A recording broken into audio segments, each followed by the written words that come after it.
30 years ago, a new power manifested itself unto the world.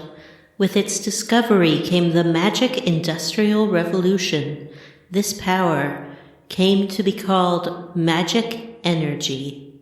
Even now, there are none who can explain why this power, a power that merely lay buried within all living creatures, suddenly flourished as it did.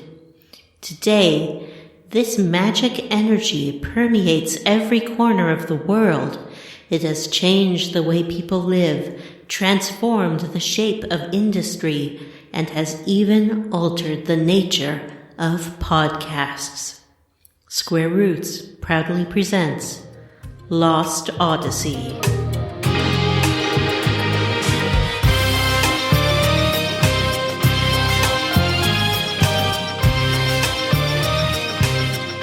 Hey everyone, and welcome to Square Roots, the classic RPG podcast. My name is Jim Banks. I'm joined by Matthew Van Zandt. That's how we know you're not a Republican, Vanessa. Hey, it's me, Matthew Van Zandt. Your cool millennial dad buddy, you know? Just chilling out, really listening trying to establish ska, this millennial dad persona. playing old, like, Spyro and games like that. I'm just like a cool dad, sport. Guys, remember the Warp Tour? John, Says Magic the guy Industrial going to Revolution, Lollapalooza this Brandon. year. Yeah. Can I interest you in this pamphlet on the Magic Industrial Revolution, or do you want to come inside for a free personality test? And, Can't wait to take as Jimmy always, by the Vanessa. Personality Center. Yeet yeet! It's me, your Zillennial pal, Vanessa! Chuggy! And this is a podcast where we play and talk about our favorite classic RPGs like Lost Odyssey, one of our favorites. John made us play this one. It's John's fault. John did I never this. heard of it. I feel like our recommendations all bring something special.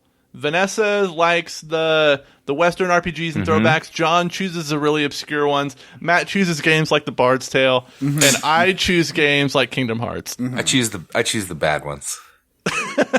I choose the ones that no one on the show likes, so Yeah. I feel like we're balanced. You know what? This might change that a little bit. I kind of dig this game. Oh boy. I think it's pretty great. I'm really enjoying this playthrough, more than the Boy. first time.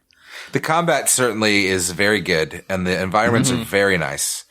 As far as characters and plot are concerned, it's trash. Hey, you know what we should do? Before we dive into our big level up segment, and of course our Are You a Baby Fresh Eyes segment, let's talk briefly a little bit about the history of Lost Odyssey, since a lot of people don't really know about it. John, why don't you give us a history lesson? Sure. So, remember the year 2000? Not a lot really. was Sure. going on. Yeah. Ricky Martin, top of the charts. Didn't this come out in like 2006? Florida ruining the country Yeah. with all their hanging chads. Everyone was assuming an Al Gore presidency was coming and laughing at the terrible Republican. You know, every time you laugh at the terrible Republican, what would you call that? Candidate. It just goes bad. Hey, Yeah. Hey, Yeah. did you know that you should probably blame the Florida Republicans who engineered that thing happening and not just the state of I wasn't people? I'm talking Florida. to Jim more than you. Oh, I'm blaming Florida. It's not Florida's Everyone fault. in Florida. The hottest show on television, The Sopranos, and in theaters is Final Fantasy, The Spirits Within. What? The movie that finally got rid of real actors. Yes. All CGI ever since. And the problem with this is that movie Now they're using it to make CGI politicians. We know that Joe Biden's not real. You can't fool us, okay? I can see the If you pixelation. were gonna CGI candidate, you wouldn't pick an old man who constantly talks about ice cream. No. You're wrong. See, you got it all backwards. I mean, I would. He has a natural stutter, so there's your built-in excuse for when the lip sync doesn't match up, and he's an old man. So when he doesn't look good on camera, you can just be like, well, it's not because he's fake and CGI. It's because he's a million. I feel like if a bunch of nerds were to CGI a presidential candidate, they would have much bigger boobs than Joe Biden has. So the failure of this film, which was directed by Hironobu Sakaguchi, fell entirely on Hironobu Sakaguchi, and he resigned from Squaresoft. Oh. Wow, is that why? Mm-hmm. And who is he? Terrible. Tell me who he It's is, because I'm not good with these names. He is also It is his fault. I think like one of the creators and director of Final Fantasy 1, and was, big in the scenario writing of Final Fantasy, most of the Final Fantasies. I think not 9, but he worked with Kitase and Nomura and all those people and doing most of the other Final Fantasies. And he was really big into the Final Fantasy universe. I think he's the one who's kind of always doing the like life energy Gaia stuff. I think that's really his bag. Like, especially if you watch The Spirits Within. Yeah. And Yeah. so with him gone, Final Fantasy took on more Nomura-y, or what's the name of the guy who did Final Fantasy Tactics and did Final Fantasy 12? Lots of different directions. The games really became tonally different after his departure. And he was wanting to make more RPGs, and then Microsoft, launching their new console, wanted to get a foothold in Japan because the first Xbox was a big bomb in Japan. No one wanted to buy it. And he's like, well, I'm going to pay a company that I will help finance, called Mistwalker, to make some RPGs, Blue Dragon and Lost Odyssey, that will bring in the Japanese fans. You know what bums me out? Quick aside, why did we not play Blue Dragon first instead of Lost Odyssey? I want to play Blue Dragon. Blue Dragon is so close to being a consistently fun game, but doesn't quite get there. It got a sequel and a cartoon. Come on, guys. It's not that great. This is a game about sad vampires. No, this is the movie Hancock, but in JRPG form. And the more you play, the more you'll realize I am right. So they, where was I? Oh yeah, so Japan, so this game came out to rave reviews from Famitsu magazine, the big Japanese reviewer, but kind of mediocre reviews from American sites. But Japanese fans ignored the game, and American fans turned this game into like a revered classic over time. Like, it's one of those games that definitely got a cult following. As people sort of get exposed to it later. Cause I think it is very good, but it's also very different. Like, you can definitely see Sakaguchi being like, this is going to be a game about grown-ups. This is going to be a game with darker themes. This is going to be, more mature. It's a more mature story for sure. And I don't mean like tits and blood. I mean, like, it's not. Well, but it also has tits and blood. Well, but it's not. But my point is that it's not about, it's not, your standard fantasy quest of a young boy, usually saving the world from a dark, great evil. This is a certainly, you have to appreciate the story, even if it's super boring. I agree with you guys. My only issue with this game so far is that it is not subtle about its themes. Mm-hmm. Is that your only issue? Not the 40 hours of cutscenes between every fight? Well, that's part of the unsubtlety, I think, is the heavy-handed cutscenes and all the memories and I love that stuff, Matt. Star Wars Phantom Menace-esque politics and plot. I'm actually, like, I think the stuff with, we'll get into it, but I think the stuff with the prince is pretty fun. I mean, it's not the most original, but I'm enjoying Prince Sparkle Armor? I love his sequined golden armor. All right, we're going to have to get to that. John, please continue the history lesson. John said that the lore of this game is better than a Marvel movie. I didn't say that. You implied it. When? And that's about it. So the game is now a cult classic. The only thing is, like, wanting to release a more talky, mature RPG also coincided with the talky, mature Final Fantasy, which is 12, with more adult characters and all that. So, it was still like a ragtag orphan boy going on a quest to save the world from great evil. Well, that was that was put in later. You can tell that was kind of jammed in because it doesn't really work with the rest of the game. Like, that's a good point. That's a good point. It does, as we talked about at the time, it does feel like Vaughn is like not the main character of that game. No, he is not. He's in a weird way, where the game treats him like the main character, but very Matsuno. clearly. That's his name, Matsuno. Bosch lives. I'm Captain Bosch von Rossenberg of I loved that game the Dalmasca. first time I played it, and then I didn't even finish it when we played it for the show. That bums me out. Oh, I think that game's great. I mean, like great. I just said, I really loved it the first time I played it, but the second time through, I couldn't even finish it. I was like, I hate this. Oh, wow. Even with the ×4 and everything. Yeah, remember? Did I finish it? I don't think I did. It was so easy, though. I do remember it being pretty easy, because you get enough gambits by the end that it is just on autopilot. You can set it to kind of autopilot. Yeah.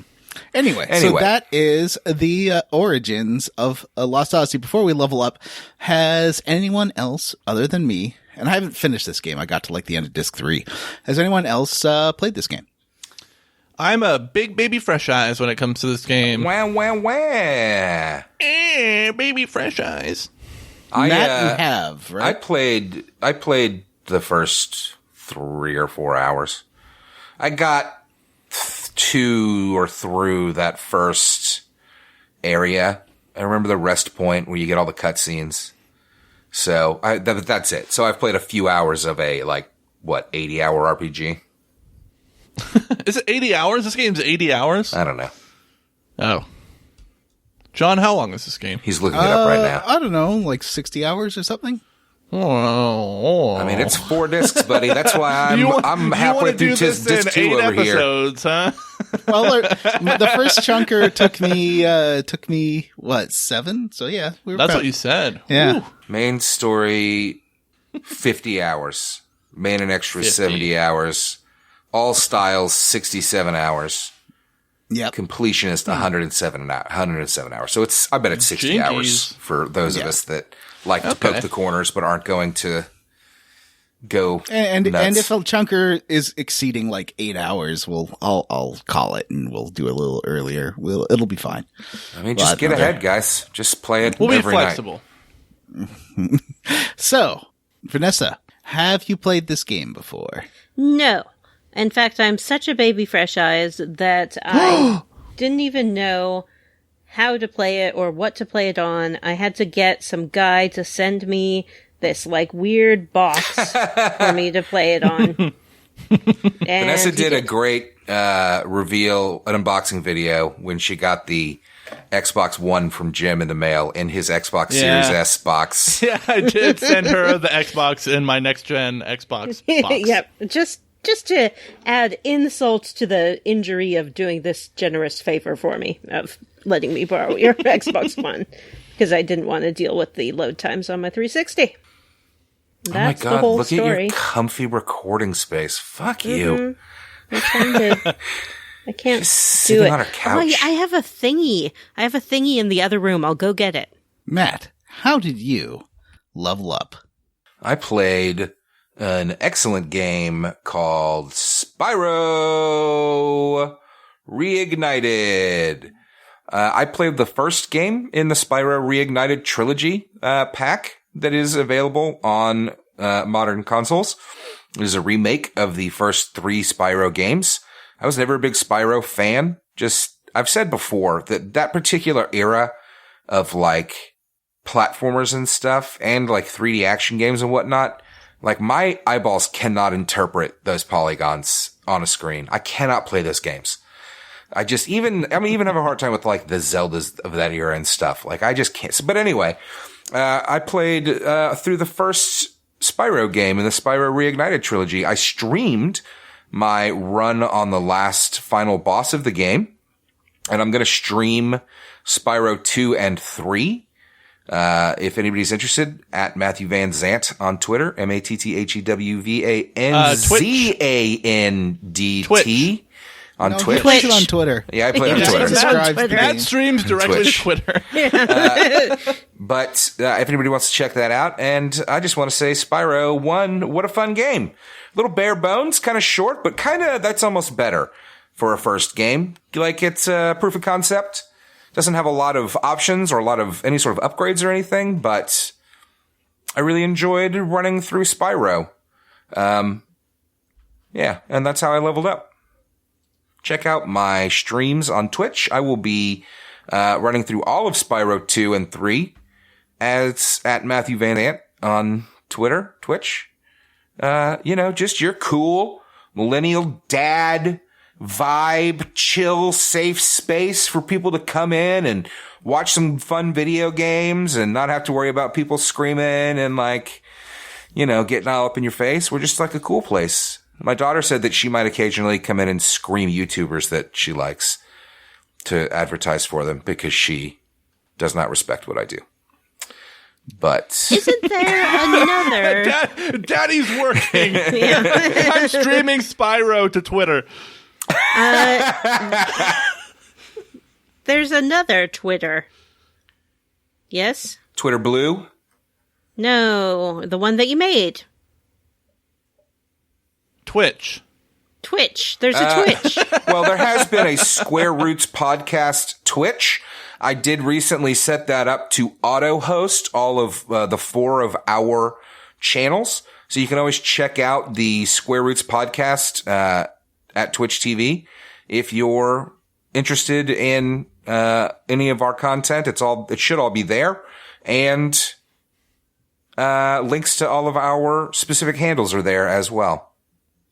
Yeah, and we rarely stream at the same time because usually one of us is streaming because the other ones are demanding it because we're bored. You know what? I mentioned this a little bit in our bonus episode, our Resident Evil bonus episode, but since not everybody got that, I'll quickly say I think we are kind of trying right now to create like a fun little environment on Twitch for our listeners and fans to come and hang out and chat and be part of a little community that is fun and friendly and is a little family of streamers. So we hope that you'll come and join us in our new ventures over there because we think that it's a lot of fun. Plus, John's been doing it for years and streams all of the games that we play, basically. So, if you're ever curious, you can always just check that out. It's a good way to get a visual aid for what we're talking about on the show. Yeah. Plus, totally. We are interactive, so if you ever want to come and meet us and say hello outside of the Facebook group, we're there and happy to chit-chat about whatever nonsense you want. You want me to sing you a chili dog song? I'll sing you a chili dog song. You want some sexy grandma on the stream? We'll see, because I kind of plan on keeping it a little more PG than the show is, to be perfectly frank. Anyway, that's it for me. I don't want to take up too much time. Vanessa. Yeah. How did Vanessa level up? I have been playing a game called Stranded Deep.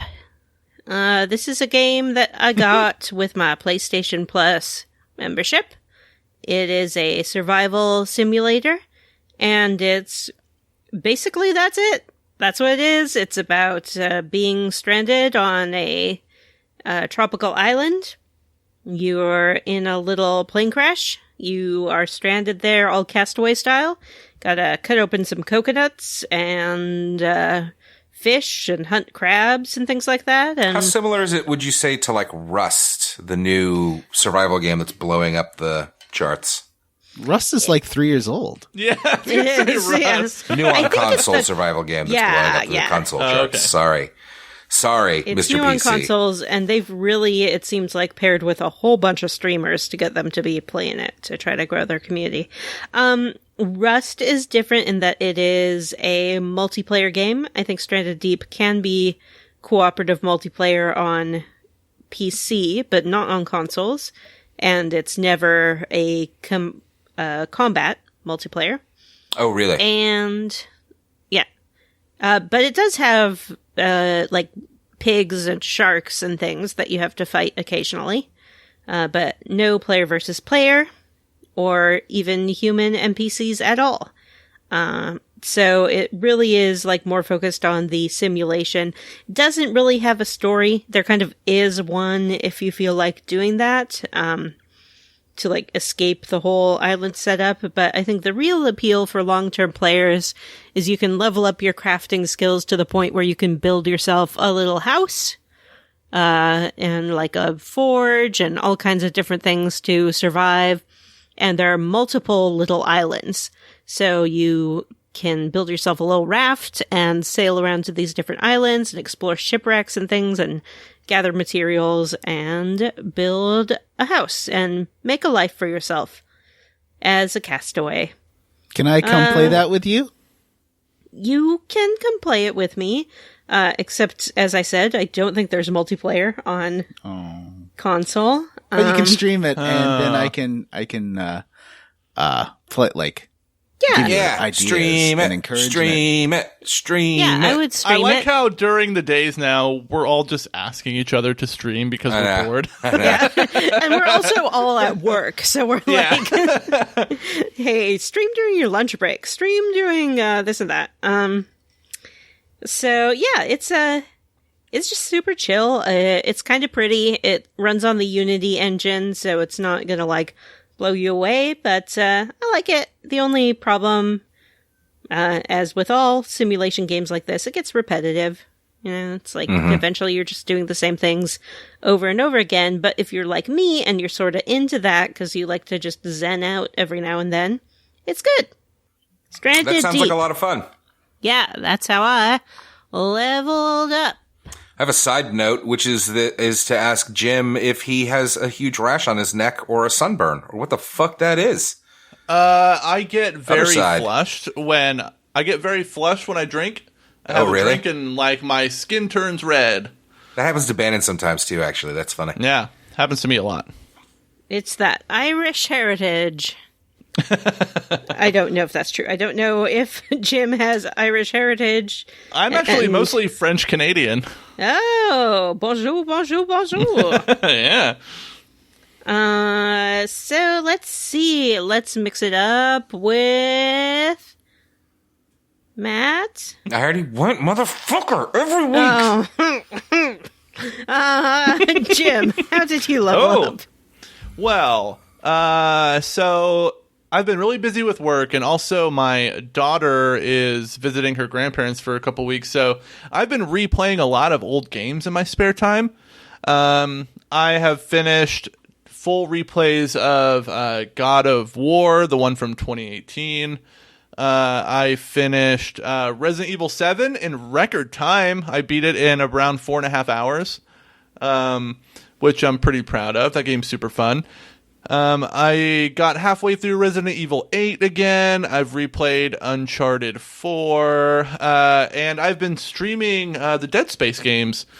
Those games never get old for me. I don't know what it is about those games, but I can just replay them and replay them. John, on stream, I was trying to tell the folks in the Twitch chat, because today I played the chunk where you have to do the asteroid defense system minigame in Dead Space 1, and I was like, if John was here, he would agree with me that this is the worst part of any Dead Space game. Like, hands down. Well, that the eyeball part in Dead Space 2 I did have to do with my eyes closed. Eyeball. Oh, that where you have to put the needle in the guy's eye. Yeah. That one's infamous. There's a very interesting article, I think it's Kotaku, about the history of that scene, which is very interesting. But I've been playing a ton of older games, just ones that really relax me. And it's been fun. I've been doing a lot of them on Twitch. If you want to find me on Twitch, my Twitch handle is Fully Loaded Nachos. That's loaded without the A because that was taken. But Fully Loaded Nachos on Twitch. John, how did you level up? I leveled up by... I've been playing more of Shin Megami Tensei 3 Nocturne. It's a... You sent a great picture to the group chat of a little tiny demon wang the other day. Yeah. Well, there is full frontal nudity on the Nintendo Switch. One of those little demons, and you'll recognize all these demons because they're all summonable in Persona. They're basically all your personas you can get and fuse, right? So it's all the same ones. So you'll be like, oh, it's my old friend Asperaz. It's my old friend Neko Kodama or what's the little snowman? Jack Frost. Yeah, I just got a Jack Frost. Nice. So it's more like a Pokemon. So except that you are a combatant too. I don't know. Apparently, like you don't get the other characters in your party. It's mostly just you and those demons going through mazes and stuff. It's kind of weird. Like it's definitely a 2000 and something game because it's not giving you a lot of hints on where to go or what to do. It's more like, you can figure this out. Like it feels almost like a PS1 RPG with its lack of guideposting. And, it's pretty neat, but it definitely doesn't, there's a certain lack of polish to it compared with like the Persona games. One thing that I've noticed, like when you replay those older RPGs, I feel like they thought they really understood level design back then, but they really didn't. Yeah. Like level design in modern RPGs, just modern gaming is way better than it was back then. Well, I do like that it's more like real buildings and it's not like one court. Like a lot of times, even in stuff like Lost Odyssey, which I like, it's a tunnel, right? Like it's one, there's no maze to it. And I do miss having mazes. Yeah. And this game definitely has branching paths and mazes. And although I do enjoy a very straightforward dungeon in an RPG. Mm-hmm. I think my favorite dungeon design is the Zelda style, where it's kind of like elaborate and multi-stage and everything. Here's the thing. I was like, okay, I don't want to play, cause I basically, I have to wait for, a client to drop off stuff at work a lot. So I bring my Switch with me. That's why I wanted to get on Switch. And I was like, you know what? I feel like playing something a bit more fun and polished. So I went and booted up Tokyo Mirage Sessions, a game I've talked about several times on the show, getting it and then being frustrated with it. And suddenly I'm like, I'm having fun. This is great. This is just what I need. And it's weird how sometimes you play a game and it just you bounce off of it, but then you pick it up again years later and you're like, this game's fun now. And I can't explain why things have changed or why what I want from a game is different now than it was last time I played it. Maybe you're the one who's changed. Maybe you've grown up, John. Maybe. Maybe you're a big boy now. Are you talking about Lost Odyssey or something else? I'm talking about Tokyo Mirage Sessions, Sharp FE Encore. Yeah, I saw your tweet about that. Shit. I was like, that game's fun. We can play it in 5 years if you want. Oh man, I have been very tempted with that one. I love a Persona. You know what I don't like? A Fire Emblem. That series sucks. I've never tried a Fire Emblem, but it doesn't seem like the kind of thing. Here's the problem with a Fire Emblem. I like the strategic combat stuff. I really liked the visual novel stuff in the last one, but every time I play one, I always come back around to the same problem, which is that the combat's boring. It's nothing like Fire Emblem. It's just some of the Fire Emblem paper scissors. Is it like a Persona? The combat is definitely like Persona combat. I know that you play like a boy band or something. Yeah, but not a student. But I love that. Fuck, I'm gonna have to buy that. Is it out on anything else yet, or is it still only Switch? It's a Nintendo game. Fuck you, Switch. It's by Nintendo. I don't like Nintendo. I love Nintendo, but the Switch has turned into my kid's Fortnite console. Jim, with his hottest take ever, you don't like Nintendo at all. They make games for kids more than adults. Well, I just don't like the way. I don't like their practices around commercialization and how litigious they are for people trying to play their older IPs that they've just given up on. Sure. I think that's a really shitty practice, and it's really shitty for their fans. Yeah. I don't like how they legitimately made fun of fans wanting an English translation of Mother 3. Did they? Yeah, that sucks. Yeah. At an E3 presentation, they had Robot Chicken making fun of them.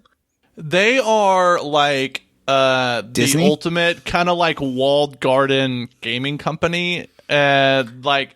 they're so selective with how they choose to address older IPs. It's kind of infuriating because they have such a long history. I wish they kind of embraced it a little bit because their fandom is so diverse and they really seem to lean into just a few different properties. It kind of sucks. They're a very conservative company. They really are. Not in the not necessarily in like an American conservative kind of way, but just like in a general conservative kind of way. And like when they release older games for $60 a pop, like fuck you, Nintendo. I don't know, man. When they do like a full-blown remaster of Mario Kart and put it on the Switch and add a bunch of shit, I don't mind paying $60 for it. Anyway, how about we open up?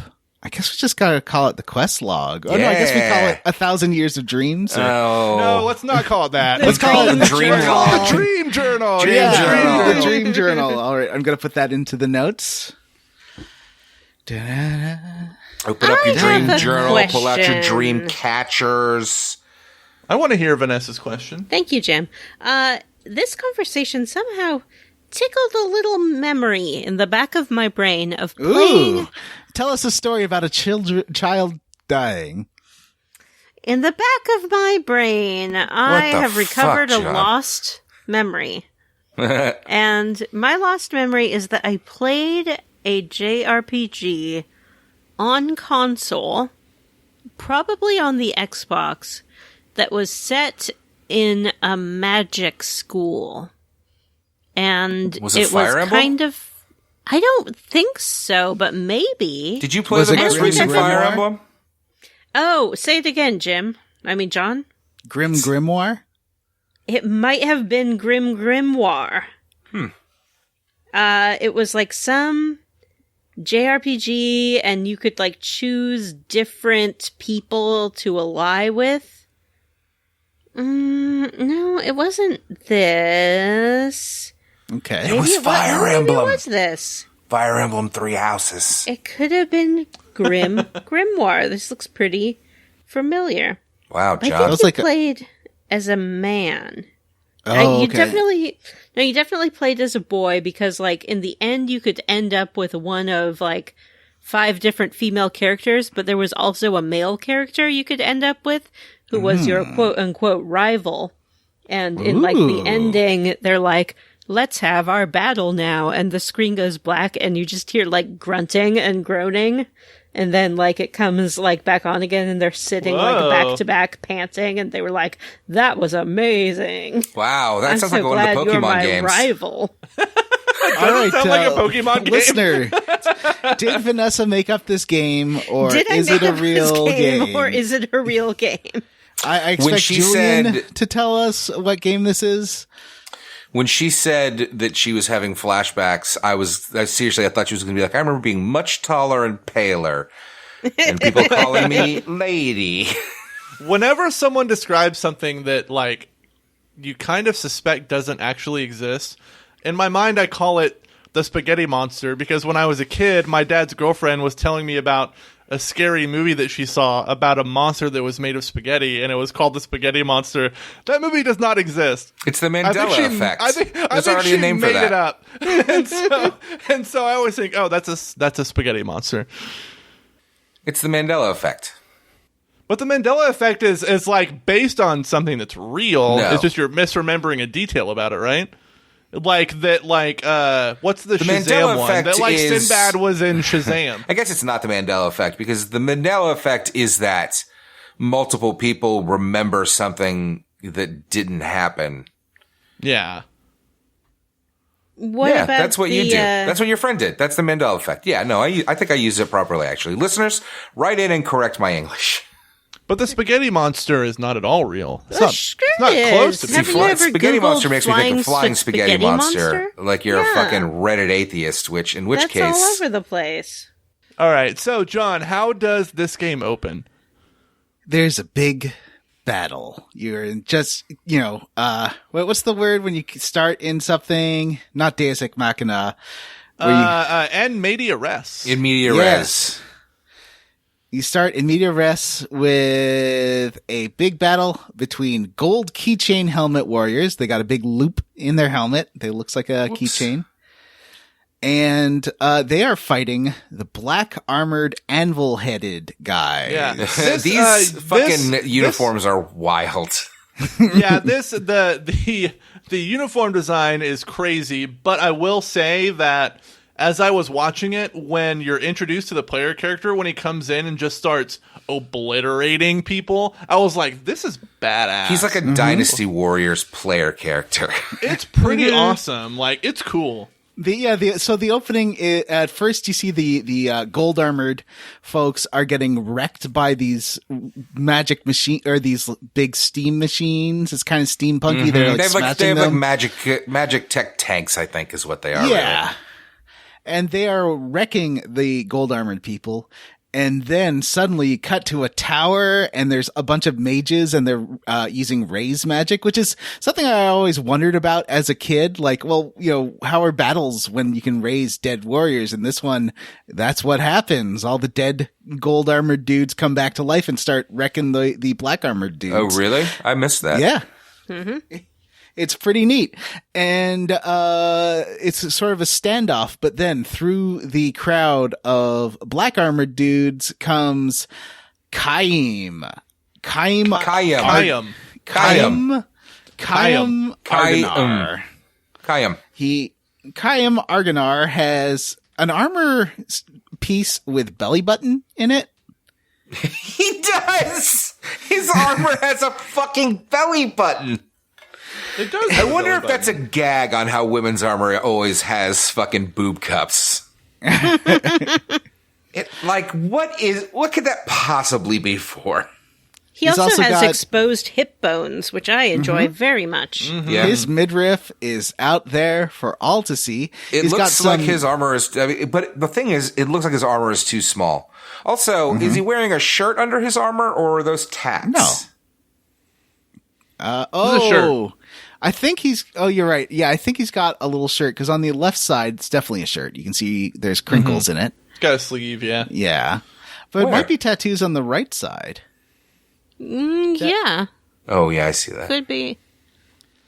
But he's also got little tassels on the left side, which there's physics applied to them. So as he's walking around, you can sort of make the tassels flip around by moving him.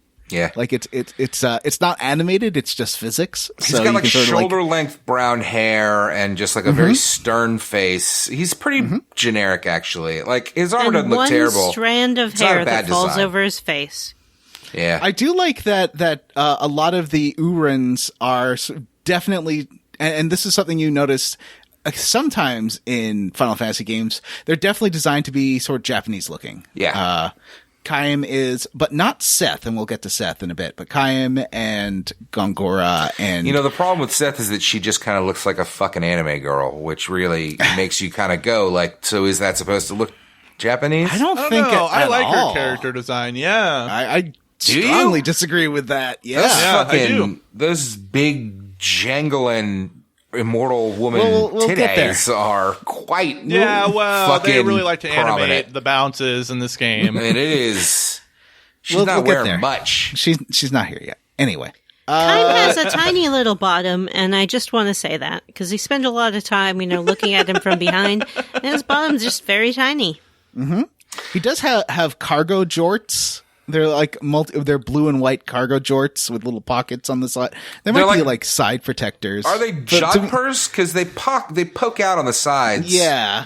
But a lot of the pants kind of look like jodhpurs. Yeah, a lot of the pants do kind of look like jodhpurs. They're puffy at the thigh. Oh, hold on. What are you guys calling them? Jodhpurs. That's like those riding pants. Oh, gotcha. And he's got armor on one arm, his right arm, and he's got armored boots. And there's only, so those little side pocket things are held with belts. So the belt count, I would say, is 1, 2. None of those are belts, to be honest with you. I mean, they wrap around, but they just look like they're part of the armor design.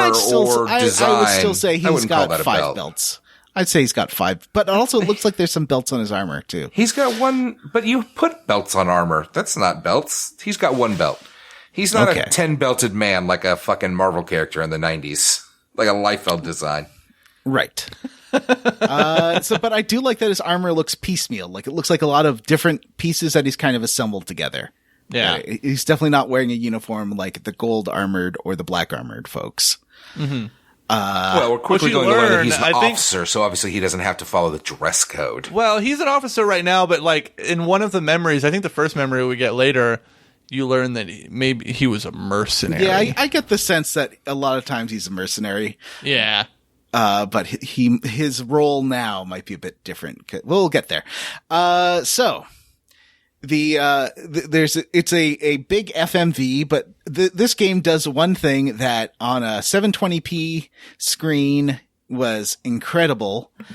He's fighting his way through all these guys and looks, like a big production value Final Fantasy animat, like a FMV cutscene. Honestly, it looks a lot better than the stuff that we've seen in the Final Fantasy games we've played. It looks way better than anything from 7 or 8 or 9. Well, I mean, like 12. I think the thing, to me, the thing that sets this game apart in the combat is the direction. The direction of the combat is so good. Well, and here's the thing. It looks like a cutscene, but then suddenly the menu appears, and I was like, "Whoa!" It looks great, though. This is legit. Yeah. I mean, even for an old ass game, you can see you can see the edges for sure. Now it's easier to see the stitches, but it looks fucking fantastic. Yeah, I love, especially once you have a full party of 3 characters, the direction that the game takes when your different party members attack or cast magic. The full party good. Is 5 characters. Yeah. Oh, well, okay. Well, 3 characters is the fullest party you can have in this chunker.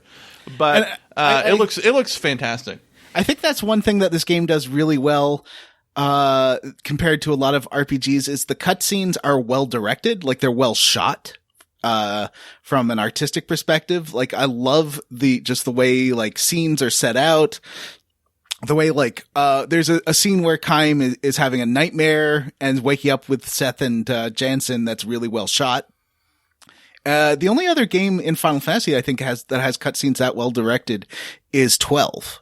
The other ones are kind of like a lot of times games just don't know where to place the cameras or do it in a very cartoony kind of way. But in this one, it feels like they sort of went for a filmic style of editing and scene composition. Yeah, for really sure. Cool. Which makes sense considering Sakaguchi had tried to get into directing. Mm-hmm. Mm-hmm. And then this battle. At first, you're just fighting the black armored dudes, and there's crowds of them, although you're only fighting a few at a time, but they keep getting replaced with other ones. But as you can't lose this first battle. But then a magic engine tank comes in. It's called a magma tank. It's got 2 energy tanks, one on each side, and it's got a serrated blade in the middle that will get erect as the battle goes on and then slams down on you. It's awesome. Fun. I mean, just so that we're on the same page, it's great. Mm-hmm. This stuff very phallic. It's weird because the only thing everything about this is fantastic except for how fucking silly the soldiers all look. Mm-hmm. Yeah, the helmets, it's I don't know. It's almost like they're trying to be funny. I assume that it's supposed to how resemble could anybody take this seriously? I assume it's supposed to resemble the feathers in the cap or something like that, like a European army, like a Napoleonic army or something, big I don't fucking know, man. But those are feathers, and these are clearly fucking. They look like metal. Let's put metal. Giant metal circle ornamentation on top of our soldiers' heads so that they're always off balance. Yeah, I would not want to be walking around with these helmets on. They look crazy. Very awkward and heavy. I like them very much. It looks like you could pick them up and carry them around like a purse. Mm-hmm. You can put a bunch on your keychain. Yeah, you can attach them to your keychain. Put them on your belt. Mm-hmm. So then you're fighting this thing, and I kind of wish the game sometimes does this during battles where, so after Kaim smashes up the two engines, then the central pillar, the arm, comes down and you can walk on it, and then attack the magic engine. And this is really nicely shot and animated. And I was kind of hoping that all the battles would have like special scenes like that, because I think that's something that hasn't really been done in a JRPG and it's right there. Like, make your boss battle super cinematic like this. But this is I haven't finished the game. I think this is the only battle in the game that's this cinematic. And I kind of wish they'd stuck with it for the rest, because it's so cool. Like, I feel like they kept the directorial style in a lot of the other battles. I just like the way that the battles are framed. The way they frame the characters against the environment, or the characters against the enemies. I dig it a lot. I just feel like they could have done, like, the way that he runs up the arm to attack. Oh, totally, yeah. They don't do this again, and I feel like that's such a... It doesn't cost that much more to do because all the assets are there.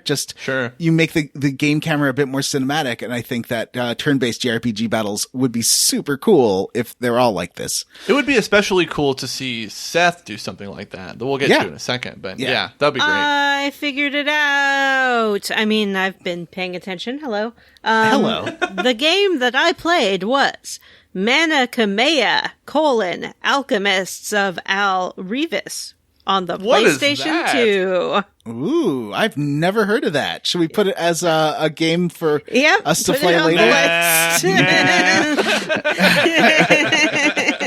It has multiple different endings depending on which character you spend the most time with. Listeners, if you have been typing up an email trying to figure out about to lecture us on what game Vanessa was talking about, please delete or recall those emails, because Vanessa has figured it out. I have figured it out. How could I forget? Mana Kamea, Alchemists of Al Revis. Apparently there's also a Mana Kamea 2. Ooh. And a Mana Kamea 3. Man, why haven't we played Mana Kamea? Yeah, well, I'd say put on the list. How is that spelled? MANA-KHEMIA. Are there any for modern consoles? Let's find out. Matt's going to be the so listeners happy could see my when he face comes right now, back. because this is the most unfamiliar thing. I think I just got it like in a store and I didn't know what it was. Like, was it in like a Sonic combo meal or something? Yeah, it was like in the bargain bin or something like that. It is, let's see. There's definitely 2 of them. I'm not seeing any for anything beyond the PlayStation 2. Aww. It's developed by Gust Co. Limited. Mm-hmm. Haven't heard of them. It's the 9th entry to Gust's Atelier series. Mm-hmm.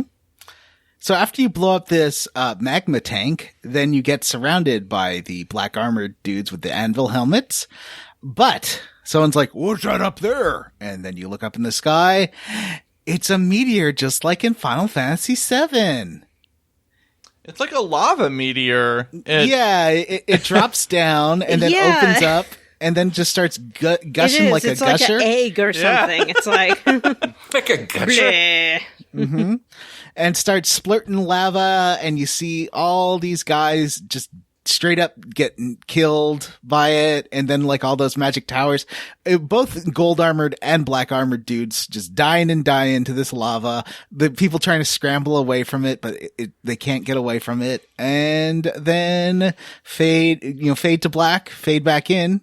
Kaim's in the middle of this lava crusted battlefield, and he's fine. Yeah, lava. So what's his deal? Why is he fine? I know he's fine. Actually, I guess that's more of a question for Vanessa to answer. Vanessa, is he fine? His personality is a problem. And we'll get to that as he interacts with people here. We'll talk about a Vanessa boyfriend that shows up later. Yeah. We certainly will. John, I'd ask you, but I know that this is not your type of... No. You do not find this man fine. No.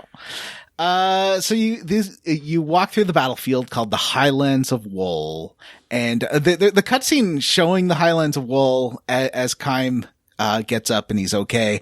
You see like burnt skeletons and stuff you wouldn't usually see in a Final Fantasy game. It's like, oh no. Both armies are just dead. They're just all dead. You walk through this empty battlefield. There's some like zombie soldiers that attack you. So you meet up with the remaining Uran soldiers, and they're like, how did you live? Everyone dead. How come you alive? And you're like, And they talk about so they're from Ura, and the bad guys are from Kent. And they're like, well, get in this car. And there's this the car designs, these magic engine cars are pretty silly. They look sort of like horseless carriages with a really long butt. They look stupid.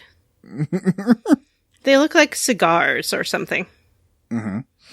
On wheels. Yes. And I don't remember what they look like. You get inside, and there's like, oh yeah, someone else survived the battle too. And they motion to a lady at the other end of the car, and she's sitting there.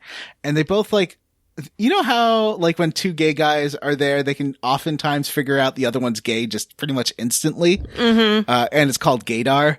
It's like these two have immortal dar. They go and look at each other and like, hey, she seems like interested in it way more than he is, though. Mm-hmm. He's just like, she's got the way more fine-tuned immortal dar than he does, I guess. Maybe, or maybe he just doesn't care. So this is Seth Balmore. And Seth, let's talk about Seth's design here. Seth is frequently cited by gamers as the first black woman JRPG character. Mm-hmm. She kind of reminds me a little bit of Maybe from Arrested Development. I can't remember the name of that actress. That's Aaliyah Shawkat? Yeah, that's right. Aaliyah Shawkat. She facially reminds me a lot of Aaliyah Shawkat for some reason. So she's got, I guess, a yellow top with a stitched center. A short little lace. What would you call that? Yeah, lacy skirt. It's pleated. Pleated? No, lace. She's got laces up the middle of her top. Yeah, by lacy, like that sort of fabric. No, she has a feather hanging from her belt. The combination of her yellow outfit and a feather reminds me of a chocobo. She has thigh-high boots on, which you got to respect a thigh-high boot. That's a lot of boot. That's some effort. You know what I appreciate? She's not wearing high heels. Thanks, game designers. She's got flats on. I do appreciate that. Definitely have her boobs hanging out, but at least gets to have comfortable. I mean, they're not hanging out. They are pronounced, but they're not even that they're pronounced. She has a very deep V-neck. We're looking at pronounced this pic, because the game chooses to animate her breasts a lot and focus the camera on them a lot. Yeah, her breasts actually look a lot smaller in this what appears to be like game screenshot than they are in the actual game. Would you call this character portrait? Yeah, this is a character render, I think, because it's the game model. Yeah, and that you find these in art books and stuff. She has one spiky glove. She has no armor on her body, but steel sculpted armor on both arms, which is very strange. Mm-hmm. And a big old chalky sword. Yeah, her chunky sword's pretty fun looking. It's a bit like a Tidusy sword, but more Baroque with like ivory accents and stuff. The game does replace the model of the weapons as you get new weapons, so you don't keep this thing long. Yeah. She's also pretty brash and confident, and I think interestingly, her little character portrait in the menu looks nothing like her 3D model, and also has like a very demure expression on its face. And she's not a very demure character. No. She's not at all. So Matt, you were saying she's kind of anime girlish, but I like this character because she doesn't seem. Well, I'll tell you what.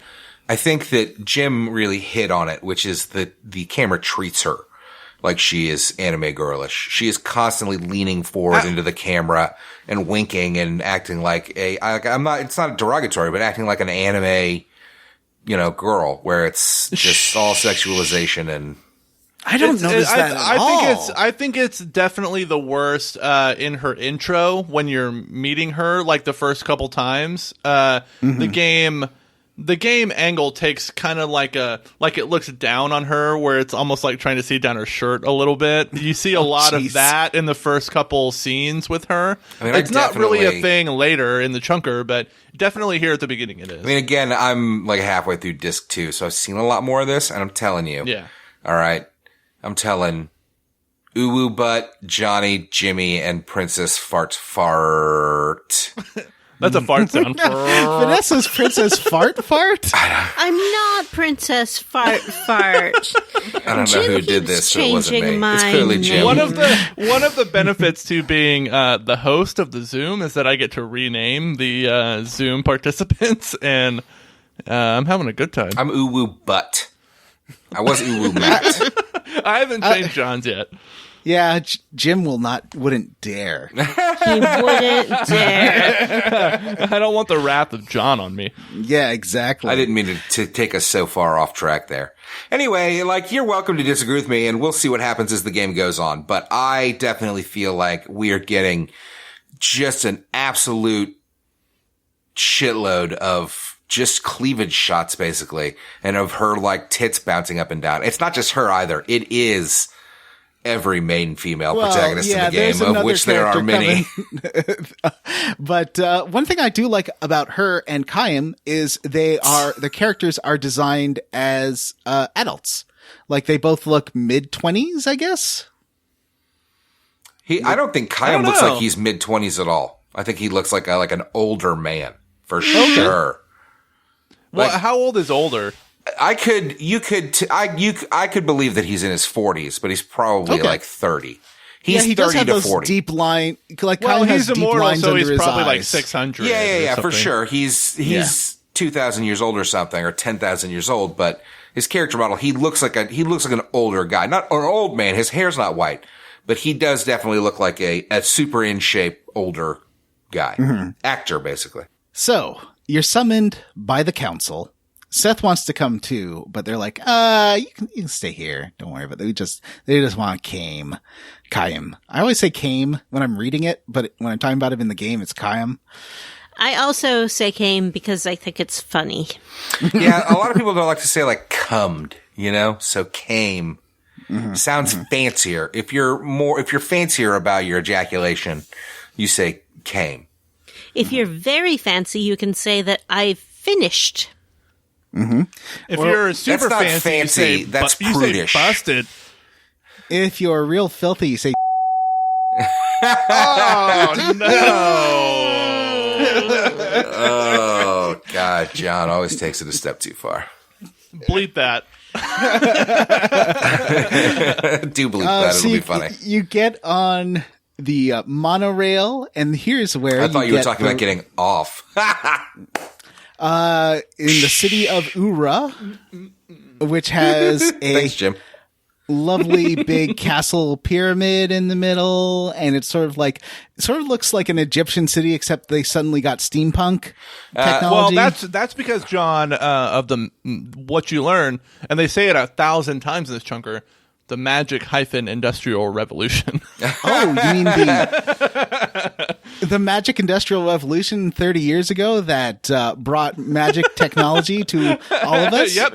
Nothing. Every NPC will tell you nothing's been the same since the magic Industrial Revolution. There was one guy who was like, "Did you know that there was no magic when my grandpa was a kid?" This is a real boomer story, isn't it? It is. This is a real boomer plot. Okay. Boomer. Because they're closer to remembering their grandparents talk about not having fucking electricity. That's why it's a boomer plot. Ah. Oh. Okay. They're all boomers. Boomer. Okay, boomer. So, all right. So I'm a magic cool has been millennial dad. There's a text crawl that explains that this magic repeating industrial revolution happened, and suddenly magic is a thing, and no one knows why for about 30 years, and everyone's using it to make lots of fun technology, but it's a big mystery. And then you get like the late title card of Lost Odyssey as you take this monorail to the capital. Cut to Council Hall. Everyone loves a good Council Hall cutscene. There's like four of these in quick succession. This is where it really starts just being cutscenes the game. I wish like my least favorite like thing about some of these RPGs is like all the politicking that happens in some of these games, like Final Fantasy 12, the politicking, this game, I just think it's boring. Like the geopolitics of these RPGs, which I think is one of the reasons why I wouldn't like the Fire Emblem games. I just think, man, it's so incredibly boring. It is. I agree. It is a snore. It's a lot like watching. It really is a lot like watching The Phantom Menace, where it drops you in to a council chamber full of a bunch of old people that are rambling on and are so boring, but are going to show up so many times that like you should probably remember who the fuck these people are, even though who could care? I have no tie. This is a problem. You have no tie to this world. You have no way in.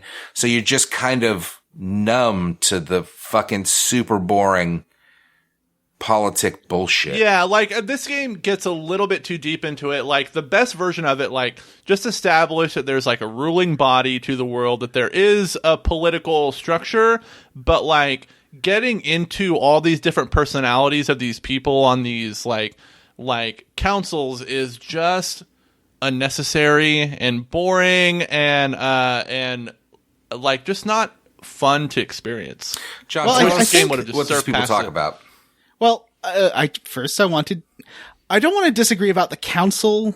I think that cutscenes of councils talking about their plans is usually not a great thing to do in a movie or a game, because it's usually not interesting. I do think that this game, once it gets, the first couple of cutscenes are the council. After that, I think it gets a lot more interesting once you get to the Game of Thrones style manipulation stuff is a lot more fun than the council room stuff. Like, what happens later with Gongora and, Tolton, I think is pretty fun. Yeah, I think like the mistake in this initial thing is bouncing around between all these. There's just a lot of characters to take in. This early in the game. If it would have like just focused a little bit more on Gongora, who is established as an actual character, in this chunker, probably a villain, although I don't know that for sure, but like just the way that is directed, where you're bouncing around between all these different council characters, one is too much to take in, and two, it's aggressively boring. Yeah, I think that if they'd had, say, Gongora on the bus, that stupid bus that you get onto with Seth, if he was there too, and they made him more of a sympathetic character, it would have made the later cutscenes more interesting, because it's kind of about him getting screwed by the politics. You could establish Gongora there, skip the whole council stuff, and when you go visit him in his manor, he could have recapped all that very easily in just a few lines of dialogue and saved us a lot of time. Yeah, because these are cutscenes about not your player character, and it's not someone that you've been introduced to before. Yeah. So the council is, there's a big chubby guy, there's a stern, slim lady, there's an older guy named Roxian, who's got like a sort of... Roxian, he's got like I think a handlebar mustache. Roxas is in this game, wait, the other one.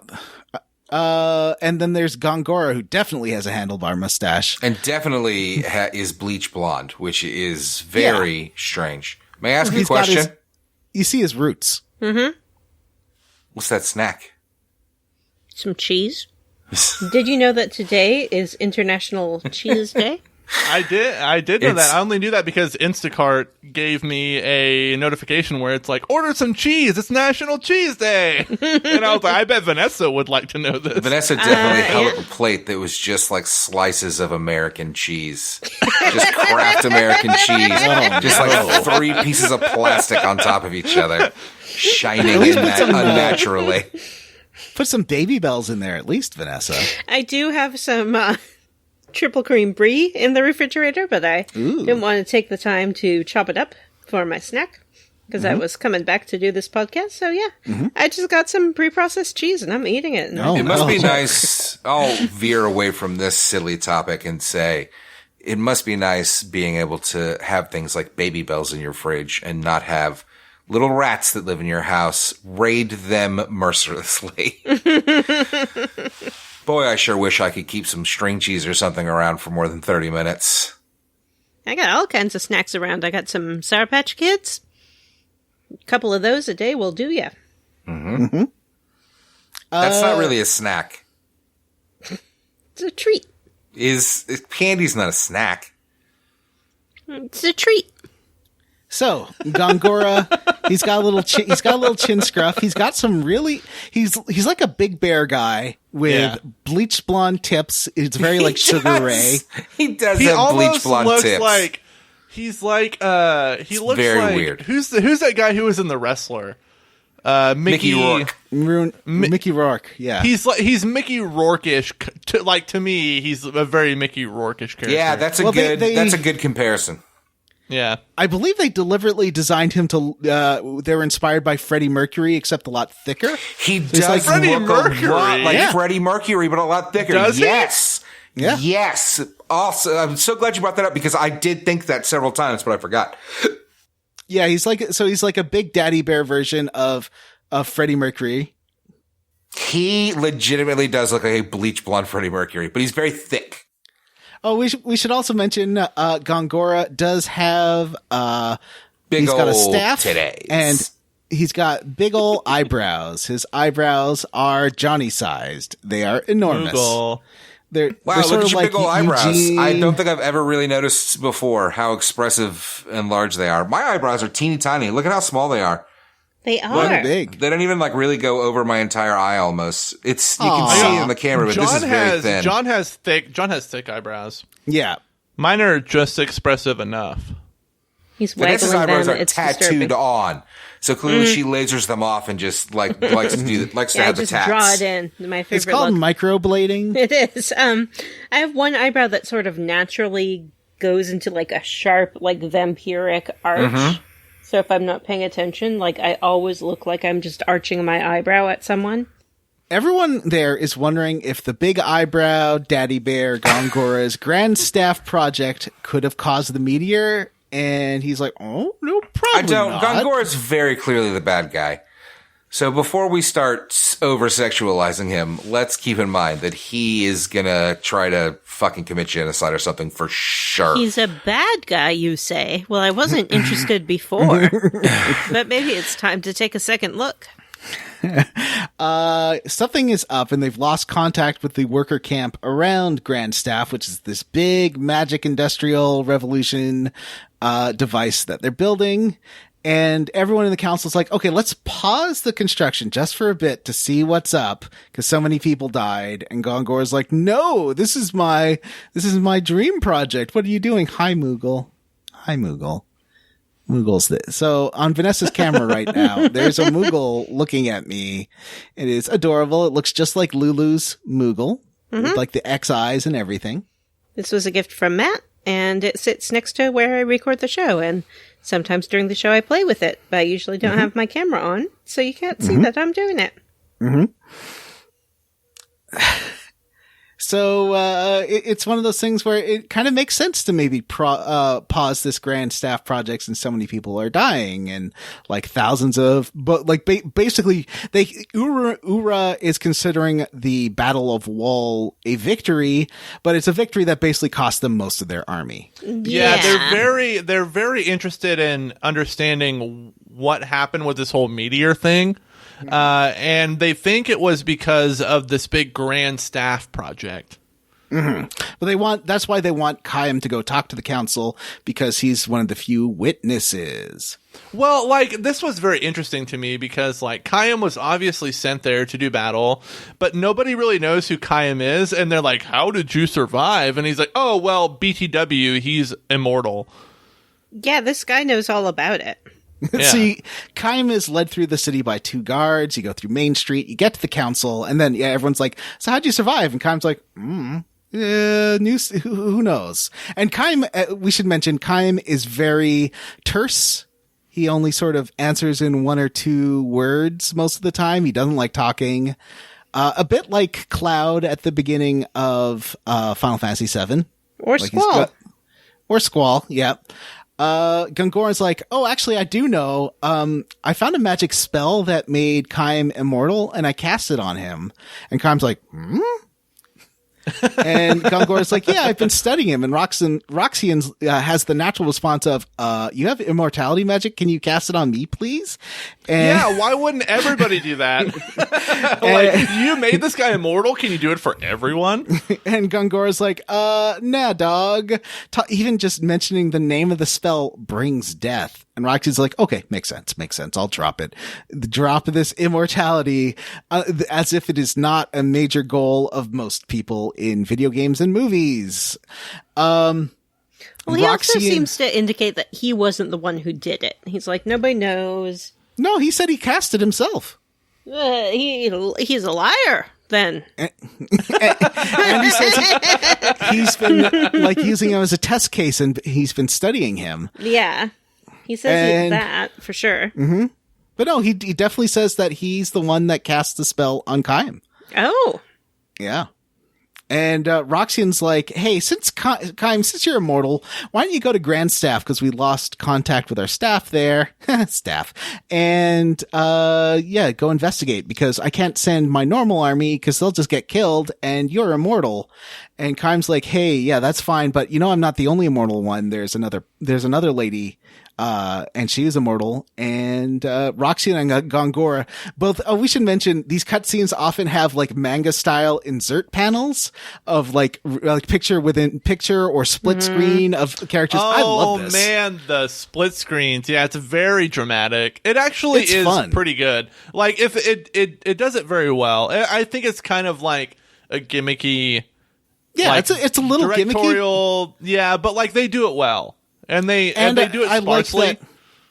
I like that it feels like a live action manga, like that you have these inserts and panels and stuff, and I think that's really fun. Yeah, me too. I think it's a good choice, and they do it sparingly enough to where it doesn't feel overbearing. Yeah, and it's just a different.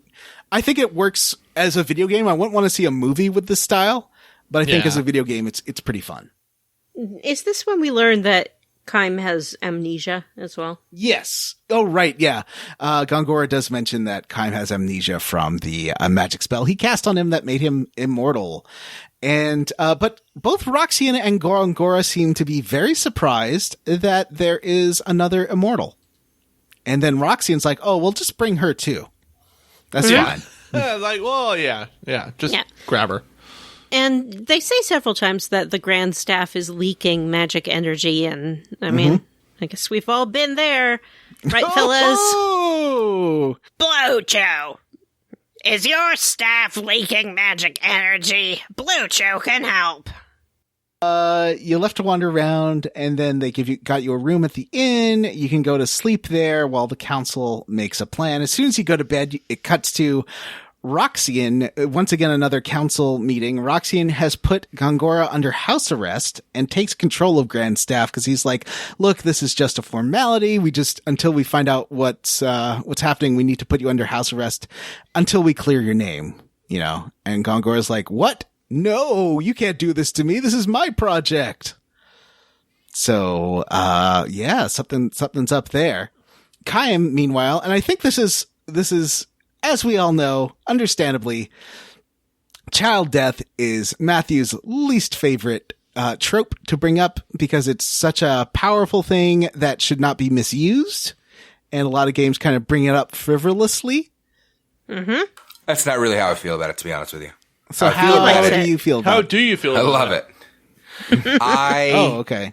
I don't like it because I do feel like it's misused crassly.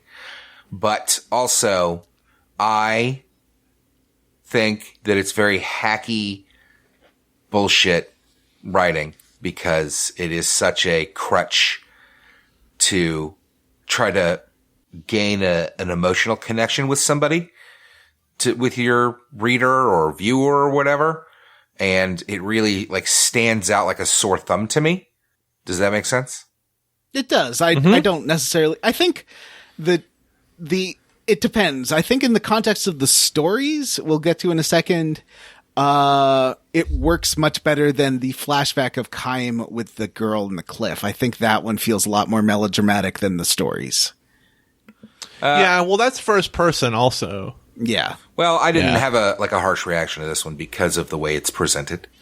But something like, as I've brought up in the past, I think Godzilla, King of the Monsters, where it's just crassly jammed in to try to generate some sympathy for some characters who aren't very sympathetic and aren't particularly very charismatic on the screen and are boring nonsense. Well, how do you feel that gets in the way of Last the of Us? Monsters killing each other? The Last of Us is another good example of what to me feels like real. It's like a trope or a cliche that you just can't stand. Like The Last of Us is a good example of like, let's generate some insta sympathy. It's so crassly like manufactured, heartstring tugging that it really makes me bounce off of it. I feel like The Last of Us is a little bit different from this, and that The Last of Us like let you experience that initial loss. So it hit that much harder. In this game, you get like a 15-second bit of a cutscene that's like, an indicator of what happened to this guy. Yeah, The Last of Us does handle it better because it's a formative part of the character that like makes a lot of sense and is really. And whereas in this, it's just kind of like, hey, this will move the plot along. Well, the thing about The Last of Us is, like, the player character at the beginning is the victim of the tragedy. And, like, that goes a long way. That's right. It's a bit like the beginning of 12, where you're playing as the brother of Vaughn. Yes, definitely. So, in his dream, there's a child by a cliff, and she seems to throw herself off of the cliff, and there's a lady there with glasses too. Everyone is very upset, and as he wakes up, it unlocks a memory within Kaim, which is what is called a sound novel. This is a Japanese format that existed before this game, where it's a text story. A bit Radical Dreamers is also kind of presented in a similar style, where it's like animated text with a couple of background pictures. There's a lot of flourishes in the text. I love that. Different fonts, different sizes of texts, different ways that they cut onto the screen. So one will wave in to kind of drag it out, and one will slam in like an effect, like your text message effect when you're asking your friends, like, "Where the fuck are you?" The text didn't have the swollen breast of a woman, though. That's true. So.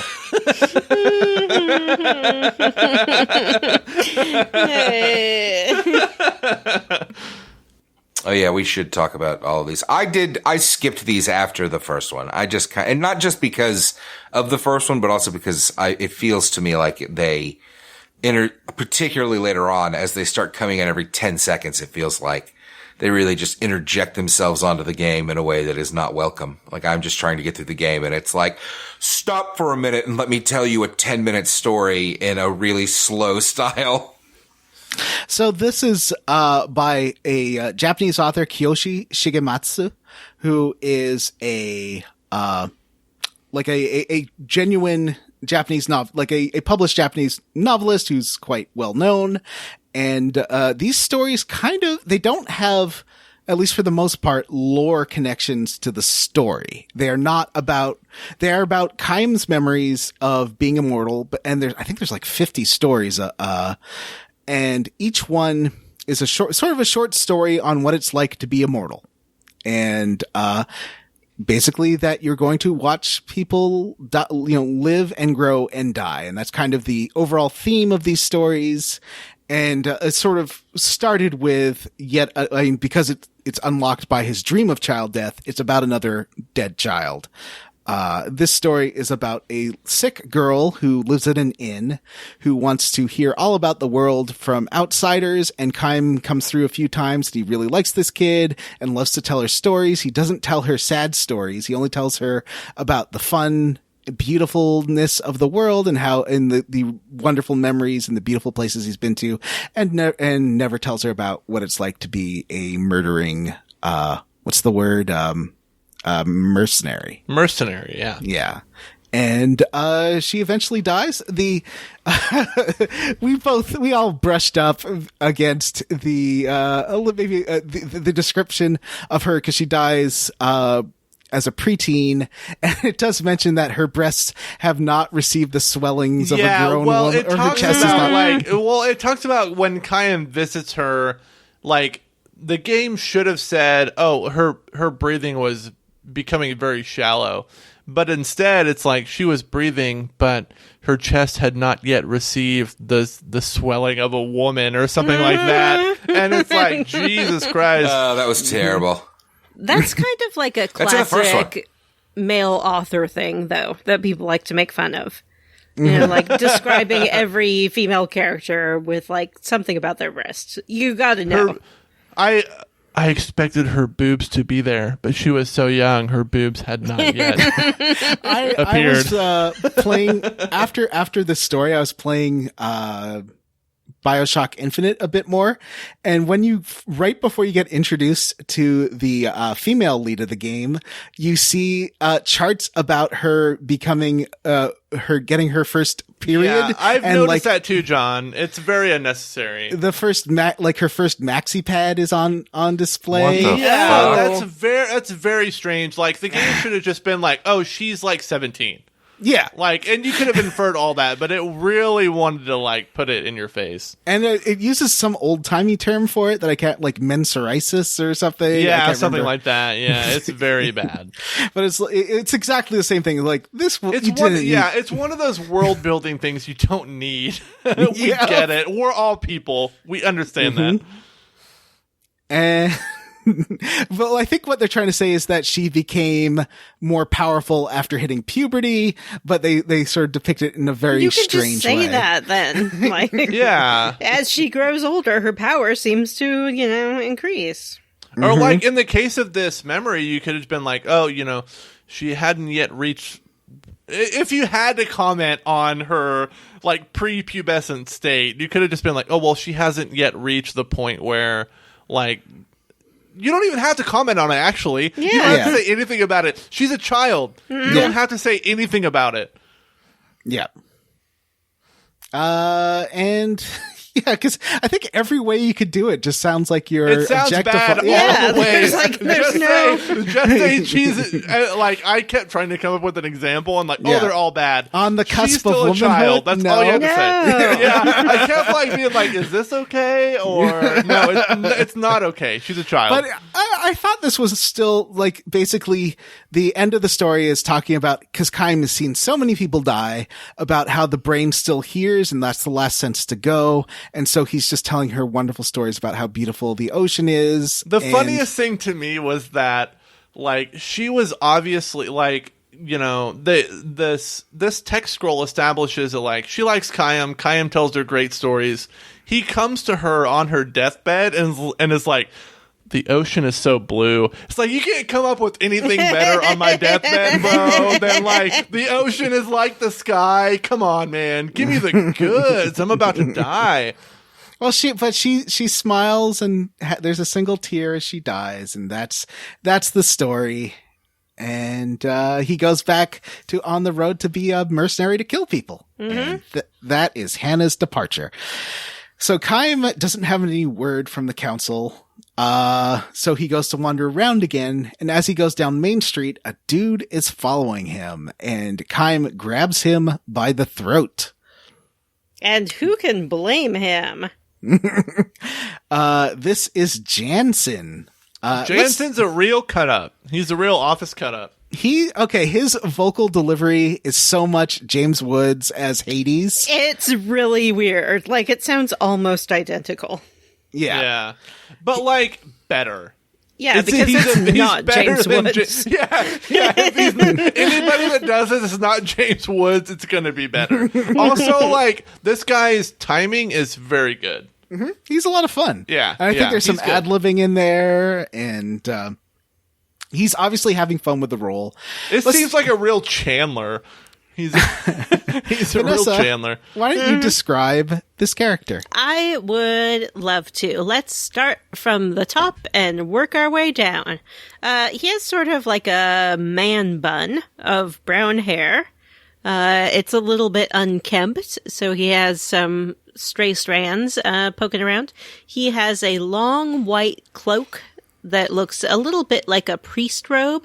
It has some gold trimming on it, and it has a popped collar. So it really frames his face. It's got those shoulder things, too. I don't know what those are called. But yeah, it's like I don't a either. bib thing. Yeah. He has a jaunty little scarf on. An ascot? Tied around his neck. It's almost an ascot, but it's tied more like just a short scarf. He's wearing a floral shirt, a blue floral shirt, almost like a Hawaiian shirt. He has a purple belt and a gold fanny pack on there. There is a fanny pack. Uh-huh. And then his coat kind of goes down to mid-thigh, and he has some little pants that stop just below the knee and flare out, and then he has some tight white stockings, and it's not in the photo, but some nice little loafers. No, there. If you scroll down, they're there. I see them. I'm looking at them right now. Well, I won't. I refuse. Yeah, little comfy white loafers. He looks like if Anakin Skywalker was a fancy lad. Yeah, he's a fancy man. Yeah, fancy Anakin. Mm-hmm. And he's like, oh boy, hey buddy, hey pal, hey, no chokey. I'm just the messenger guy. Hey, whoa. Well, hey, so, well, you're a little aggressive there, buddy. But I've got a message for you. Gungor just wants to see you in the mansion, friend. Come on, we're all buddies here. You know, he's got that kind of sidekick energy. Mm-hmm. He's fast talking. He comes in with like big sidekick energy for sure. I fucking hate this guy, and the amount of fucking love that you're lavishing on him makes me want to throw up. Your it's because Matt has is like big really sidekick energy too, yeah. And Matt doesn't want another sidekick. Mm-hmm. Yeah, I like him. Wonderful and great. He has a real personality, unlike Kaim, and I love him. I mean, I do agree with that. He is the first person in the game to have any actual personality. It's Vanessa, just a personality I hate. It's pronounced cummies. Okay. You can get a story at the tavern here, but I missed it. I'll definitely, when I go back to Ura, I will, I got talk it. about that story. I what's can it tell about? you the story. I sort of read it. So the story is one time, Kaim was drinking at a bar and he met this young soldier guy. And the guy was like, hey, I sure have sinned a whole bunch in my life. Look at my sin stone. And he pulled out this rock and it was all sort of dark and tarnished. And he's like, I want for, my daughter's sake to cleanse the sin of this stone so I can, go happily into the next life. So my plan is to be a super good soldier and save someone's life. And it'll be great. And then, there's also some, ruffian around who's, smack-talking Kaim, and Kaim's just like, you should leave, blah, blah, blah. And so the ruffian does, but then ruffian returns and is like, you can't talk to me like that, and pulls out a gun, and this young soldier gets in the way of the gun and is shot. And it's like his dream came true to save a life, but then the story talks about how, but he didn't know that he wasn't really saving a life because Kaim can't die, so it was just a waste, And then as the soldier's dying, he's like, is my stone shiny now? And Kaim's like, yeah, it's heckin' shiny. And he's like, oh, my daughter will be so happy. And he dies. And then it's like the stone was not shiny. And it was still as dull as ever. The end. Now, I think one thing this story does mention is that he had hundreds of years of memories at that point. Yeah. It starts talking about how he's heckin' old, which is why I think that Mr. Councilman is lying about casting the spell. Gasp. That's what I think. It's the clearest lie ever. They even are like, you could be lying. And he's like, whoa, what? He's like, Flash, I would never tell a lie to you. So you head to the mansion, but Gongora, the guards outside are like, wait, he's having a meeting with Prince Sparkle Pony, Sub Prince Tolton, Prince Diamond Armor, Prince Rhinestone. No, he is Prince Sparkle Pony for sure. And Tolton is like, he would be the prince, but the monarchy was dismantled, and now Ura is a republic ever since the Magic Industrial Revolution. And what? Gongora Never heard of it. Gongora seems to be the Magic Hyphen Industrial Revolution. Gongora really seems to be buttering the prince up, like he's being very fawning, and he's like, "Oh, you're such a great prince, and it's really too bad there's no longer a monarchy." And oh yeah, mean old Roxian won't let me work on my dream project Grand Staff. And but the prince is like, a total Harry. He's just like, I don't care. I don't want to be king. Screw that. We need to describe the prince because he has the most beautifully sequined gold armor. Well, let's see. Prince Tolton. Let me grab a picture. He also is bleach blonde. Mm-hmm. I just love his sparkly sparkly like a real, armor. like, Prince King Boy, like, naive, royal kind of guy. Like a little Lord Fauntleroy type. Yeah. All right, I've put in his... So he's got gold armor like the soldiers, except it's all diamond encrusted. And he's got a very floppy blonde hair. He's like, oh, is that so? You know, he seems very intimidated by Daddy Bear Gongora. Mm-hmm. He seems to trust Gongora for some reason. He definitely... Well, because I think Gongora's like... sucking up to him all the time. His armor actually, and his outfit actually looks a lot like Kaim's, except the steel is replaced with gold. And there's no midriff. And there's no midriff, and the pants are not as poofy. But he sort of has a wing shape on his chest. He does, and it is covered in like what look like glowing like diamonds. And it is quite fucking fabulous. Like legitimately. And it looks great in the game. I don't know what it's supposed to be, but it really it definitely has like it's a weird design Liberace because vibes. my brain is half like this is so silly and half like, but it looks really good. And I think it shows that he's like a fancy lad and he's not very practical. Yeah, for sure. And mean old Roxian wants to cancel the Grand Staff, and Gongora's like, well, don't worry, Prince. The next thing we work on, our next project together will be even better. And then Tolton walks out, and so he walks by Kaim, and they both check each other out. And I feel like he's either recognizing Kaim from something or he's cruising Kaim because he's like, ooh, check out this. It's definitely a pregnant pause, and they share some looks glances. are exchanged. Yeah. Yeah. And I think the game goes into slow motion. Mm-hmm. Yeah, it's suddenly moving in stereo plays. Life's the same, moving in stereo. Beep, boop, boop. So then you head to Gongora's office, and Kaim gives him a big old smoochy woochie to the hand. Kaim like kneels in front of him and smooches him. He's a mega fan. And then Kaim's like, wait a second, and notices there's a little Jansen around a column. And he goes to Jansen and puts a sword in his face. And Jansen's like, whoa, whoa, whoa, whoa, whoa. And Gongor's like, yeah, don't worry about this guy. He's a good magician, and he's there to accompany you to Grand Staff. And he's going to keep an eye on this Seth character and see what she's all about, because she used to be a pirate. He does give Jansen a very specific instruction, though. Well, that's after this. Oh, that's after this. Okay. Yeah, that's not when Kaim is here.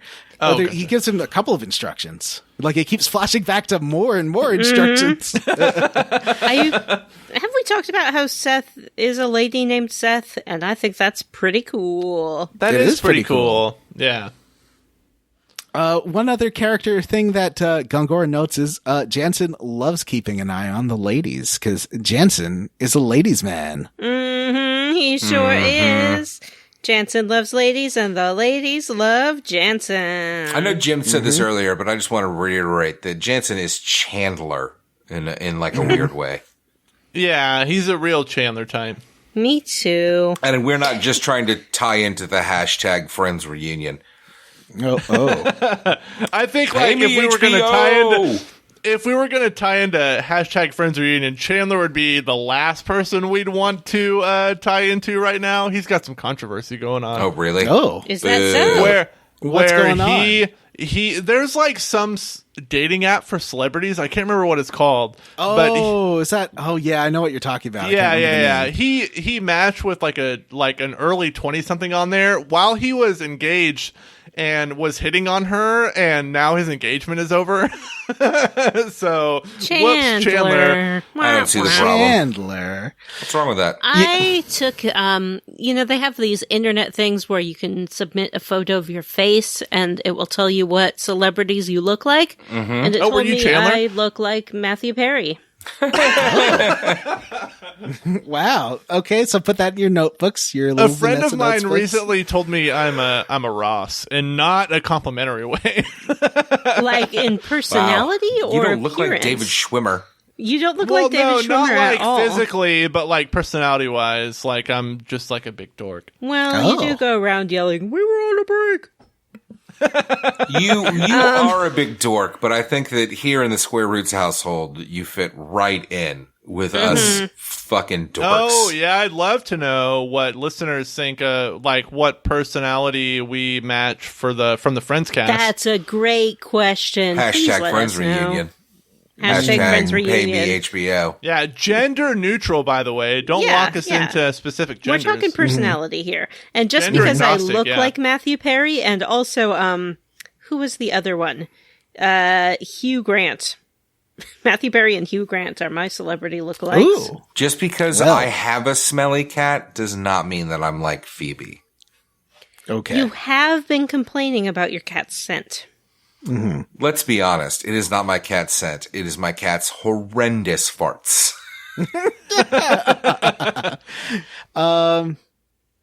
Kaim leaves, and then Gongora pays Jansen, but then Jansen's like, since this is such a strange mission and there's another one, how about you give me more cash? And Gongora's like, Gongora just makes a fire explode real big, and Jensen's like, never mind. It's fine. This is good. This is good enough. Don't worry. Oh, geez. Ooh, wow. Ooh. So Kaim runs into Seth, who's waiting for him at a park. And I think this is the shot Jim was talking about, where it's like looking down on her, looking down on Kaim. Well, she like jumps off of a crate, and then she's like crouched on the ground, and the camera's like, and she's like jiggling. Boobs. Yeah.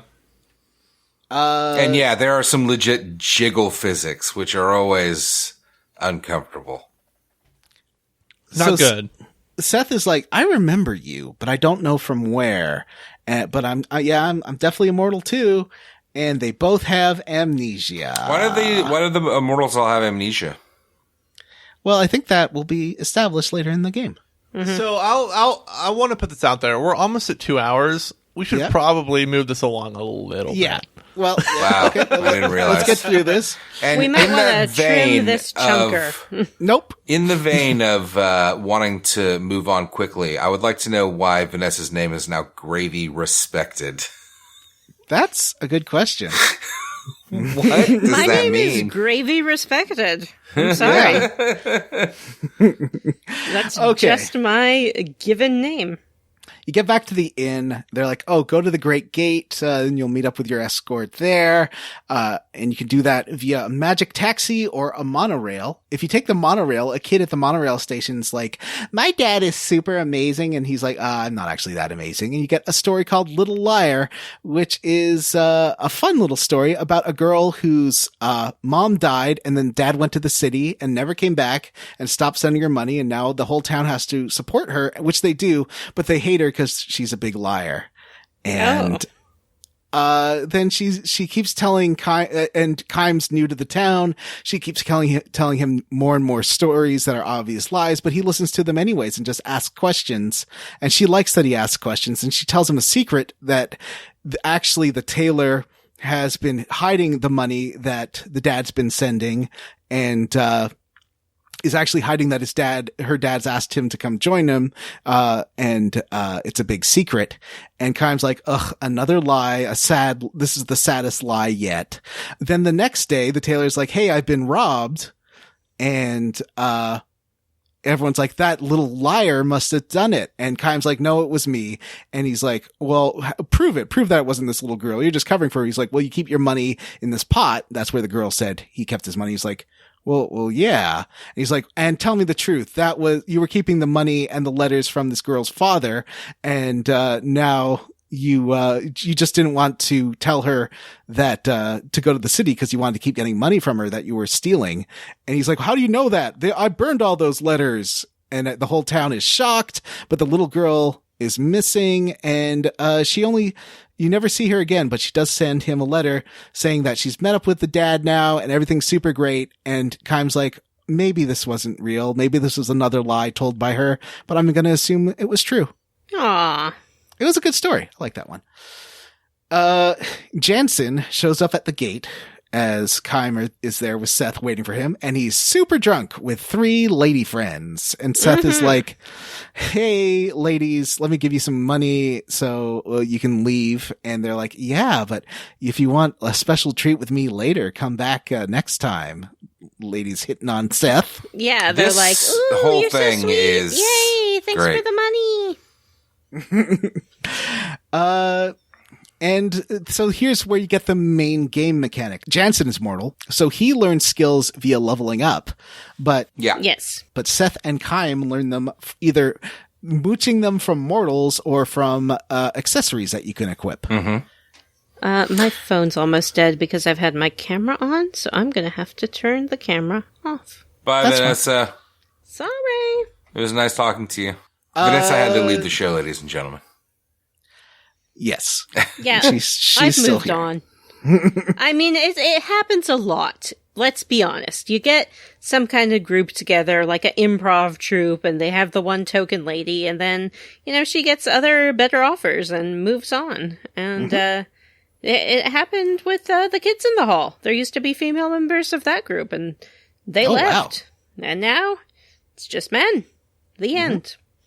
Seth remembers, so they get to the Ypsilon Mountains, which is on the way to the Sea of Baos. Listeners, if you have an idea of which member of the kids in the hall each of us would be, let us know. I would love to hear the answer to that question. Seth remembers these And I would mountains. ask our listeners to please don't be hurtful.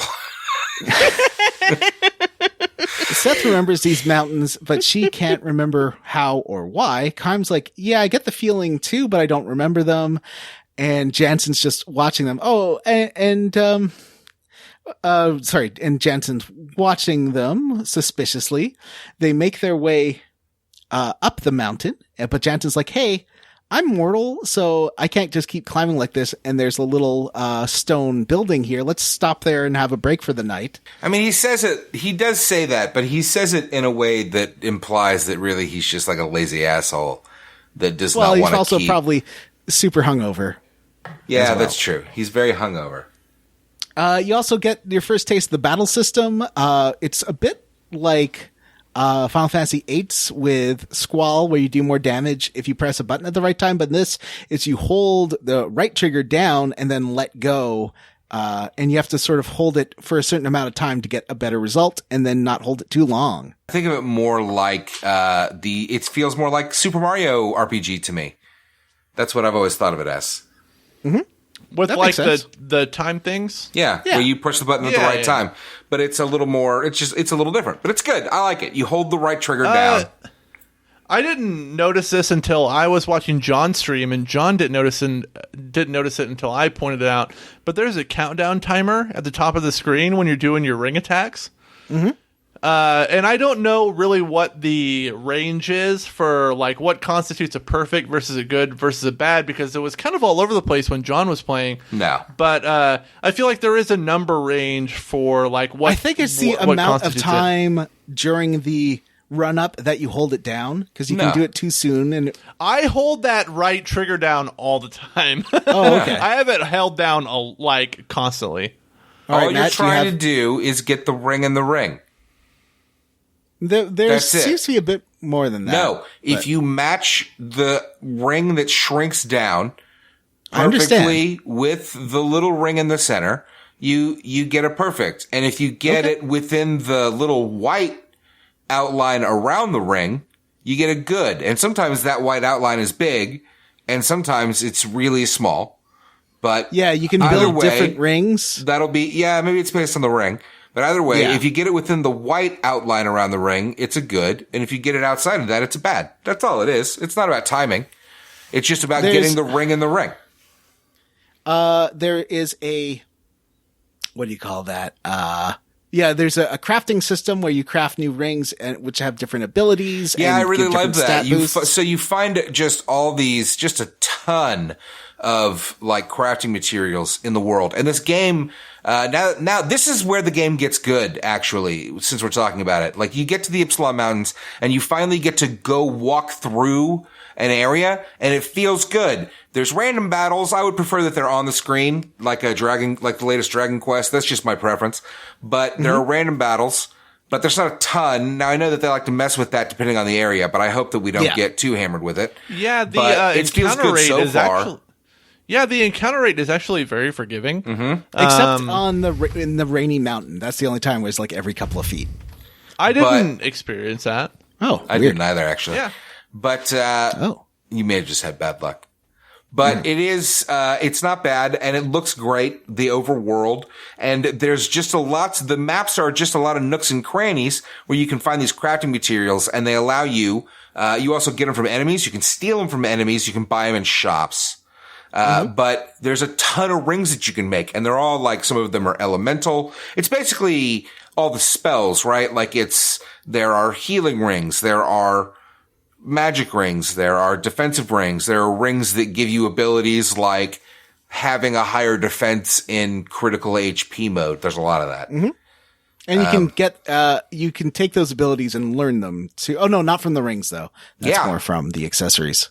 Oh, from the accessories, you're right. From the accessories, which you find and buy they do give you get skills off of them, which is great. I noticed that later on they use it to cover gaps in a way where like a character gets introduced that is an immortal, but has a skill that they want you to give to all of your characters. So that character comes with an accessory that gives you the skill. Okay. Yeah. You set up camp in the mountains, but there's nice beds. There's a journal you can read about a bird attacking these people in the mountains. And, at this point you go to sleep. Well, they call it the Mountain Guardian, right? Yeah. There's, you go to sleep and Jansen, there's a little flashback Jansen has of Gongora giving him a stone. He's like, if either of them start to remember things, use this stone. Yeah, I didn't say how to use it or what to do with it, but this was the area in the game where I realized how dynamic the environments are, because this is the first big dungeon of the game, and the place first real dungeon of the game. The first real dungeon of the game where you can where you can have like a voluntary rest to regain all your HP and MP. But there's a little candle next to one of the beds, and if you choose to interact with it and light it up, it will illuminate an item you can pick up in the game, a very crucial item. So this is where I was like, okay, I need to check everything. Mm-hmm. Yeah. Because like you light this candle in the upper part of this hut, and it illuminates a spell that's shield. Yeah. And shield is like, for me, I would not have gotten through the first boss without shield. Right. And there's also one thing I do like though is you can miss these spells, but any spell that you miss will become for sale. Later. Interesting. So yeah, it's so like at this point in the game though, because you haven't really gotten to a hub, it's a little esoteric. So like I could see a lot of people at this point becoming very frustrated with the game if you don't take the time to explore the environments. Mm-hmm. Yeah. And one of the things you can find and steal from bosses, and you can just find in chests and stuff, is slot seeds, which are super useful because those unlock extra skill slots for immortals. I would love to know if anybody else has used any skill seeds on Seth. Yeah, of course. Really? Oh, I have not. I've dumped them all into Kaim. Seth, I have, yeah. Seth, but Jansen, no. I don't Well, think you can use them on Jansen. Yeah, you can't use them on Jansen. Yeah, I've kind of evenly split them between Seth and Kaim. Same here. Yeah. My Kaim has like fucking 12 skill slots, and my Seth has 3. No, I like keeping them pretty even. That makes sense. I did read so I checked out the Before You Play guide, which tells you just hints at things you need to know. And one of them was that you need to keep your characters all leveled because you will have to use them all in the last fight. The next morning, you head to the peak of the mountains, and it does start raining. Cut to Prince Sparkle Pony is about to have some soup. He's very excited about the soup. Mm-hmm. This is the fucking wildest. This is the weirdest thing that's happened in this fucking weird game. This is the weirdest thing that's happened in a game that started with a meteor crashing down and destroying 2 fucking armies. Mm-hmm. Is Little Boy Fauntleroy's fucking soup. Mm-hmm. Gongora runs in and throws the bowl to the side, slaps it out of Prince's hands. Yeah, but before that happens, it's like the prince is sitting down in his soup, and he like has the spoon, and he is like sliding it around in the soup, and the girl who served it to him is like standing next to him, giggling and like bowing over and over again, and then he is like lifting the spoon slowly to his mouth, and he's like, my soup. Mm-hmm. Then come the man. Yeah, Gongora slaps it out of his hands, and it spills on the floor, and he's like, oh, I just happen to have a magic mouse here. Out of his pocket, he pulls the mouse out, and then puts it on the soup. The mouse is like, yummy soup, and the mouse dies immediately. In a very dramatic way. I think it's just a mouse. like a flower blooms out of its tummy, which is gross. Mm-hmm. And it's super poisoned. And Gongora's like, you have to be so careful right now, Prince, because folks want to kill you to avoid Ura returning to the monarchy. And the prince is like, oh, I don't want to return to the monarchy. Which is clearly a lie, because look at his sparkly armor. Like, that is the armor of a dude that wants to be king. Or just whatever. Because he's fabulous doesn't mean he's power hungry. You're not peacocking around like that for funsies. Like, there's an ulterior motive there. The Emperor Claudius, he doesn't want to be emperor, but maybe other people want him to be emperor. And Gongora's like, Gongora heads out and says, I'm glad to be of service. Gongora wasn't even supposed to leave his house. He's under house arrest, and he made his way over here. So that just shows how much he cares about this prince. Mm-hmm. But then, as on his way out, he throws the maid a little bit of cash and is like, I'll have to push Tolton harder next time. Mm-hmm. He's up to no good in the neighborhood. Mm-hmm. So you get back to the rain, Kaim walking through the rain, and Kaim's like, oh, this reminds me of something. And this is probably, I'd say maybe this is my favorite story so far. It's a story called The Upstreamers, about these people that walk against the wind in this huge plane. I got this memory when I was streaming on Twitch, and I think Matt was the most pronounced in my Twitch chat, which was like, all caps, skip it. Because I read the whole first one, and I think it was such a huge bummer. So this one is about this sort of religion of people, and they base their lives on going from one side of the plains to the other to reach the source. Screamer? to reach the source of the wind. And it's basically sort of a Sisyphean task where no one can do it in their lifetimes, and they always die on the journey. And they measure it by how many hills they pass in their lifetime. Like my grandmother climbed over 7 hills, this little girl says, when she dies. And it's about Kaim, like walking the other way past this girl several times in her life. As she grows, she stops in a town because upstreamers often will decide to stop their journey and just become normal townspeople in the towns they pass. And sometimes they will return to the journey later on, and sometimes they'll stick to it. And she's like there. First, she's staying in the town and she's not sure if she'll go back on the journey. But then later on, he comes back and she is on her journey with her son. And the final time he passes, and it's just like at the beginning where this old lady's being buried and he realizes it's this child he knew. And the son talks about what a great journeyer she was. And he's like, and just Kaim sort of says, this isn't a waste of time. This is as much meaning as anyone can put in their lives. And he was envious of them having such a clear goal while he has none. Well, and they're sort of aware that their task can never be achieved. That's part of it. Like, they're living without worldly possessions and things like that. Mm-hmm. And they sort of just do odd jobs as they stop in towns to get food and all that. And it's a very tough life, and it's sort of like being a monk. Mm-hmm. And I liked it. I thought it was a very nice story. But technically the girl does die in it because, but she dies as an old woman. So you do get, as you're walking through the mountains, you see Grand Staff. Kaim's like, I've seen this before, but I don't remember how. Jensen's like, tell me more. I want to know. So what do you remember? But as he's asking this, a big birdie chimera griffin thing attacks. Oh no! Yeah, this boss took me. I was doing this on Twitch, and it took me 3 tries to get it. It took me the second 2 tries. This boss introduces a tactic of boss fights in this game, which is that if you don't do them fast enough, bosses will gain an ability to kill you immediately. Basically. Yeah. Well, like another thing in this game is that you should there's an ability or a skill you can learn, like in the lead up to this boss fight, that lets you understand what element the boss is, and the counter elements are so powerful.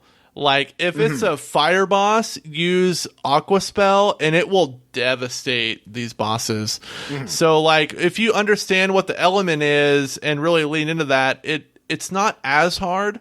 But the game is very stingy with healing and healing elements. Like, the thing that's really frustrating to me about this game is that when I choose to do, like, a party heal, I don't remember what the spell is called. Zephyr, yeah. When you choose to do Zephyr, it recovers like 15% of your health. Well, it not depends much. on, if you use Jansen, it does way more healing because he's so much more powerful. But with Jansen, you want him to be doing the elemental attacks. Yeah, you want him to, he has one spell, and John, I'm sure you'll know what it is, but he has a spell that takes 2 turns to cast. He's got a few, but Prism. Prism, yeah. Prism is the big one. That takes 2 turns to cast, but you want him to cast Prism and have your other people heal, but they're so terrible at magic, like, their healing is not great. So, like, it's a real, like, it's not a bad thing, but, like, it really forces you to, like, balance out your party stuff. The way the game uses turn order, and particularly with spells taking so long to cast, that's probably my least favorite aspect of the combat system, is the whole strictness of the turn order and the. As you level up, spells will also take less time to do. Yeah, I'm nice. aware. But here at the beginning of the game, this really kind of just annoyed me.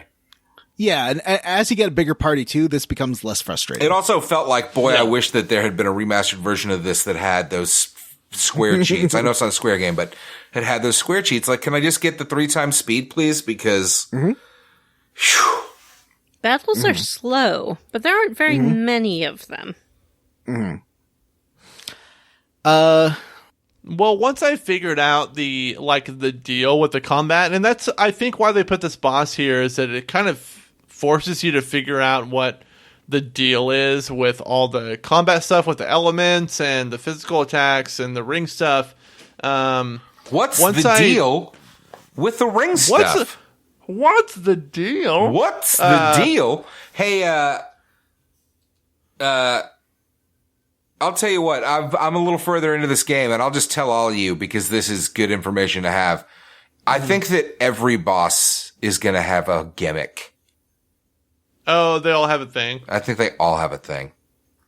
That's I've yet to run across a boss that does not have at least some sort of bullshit gimmick involved. Well, the thing that them. bothers me about that is because, like, when I play RPGs, I usually, like, lean into the strength stat.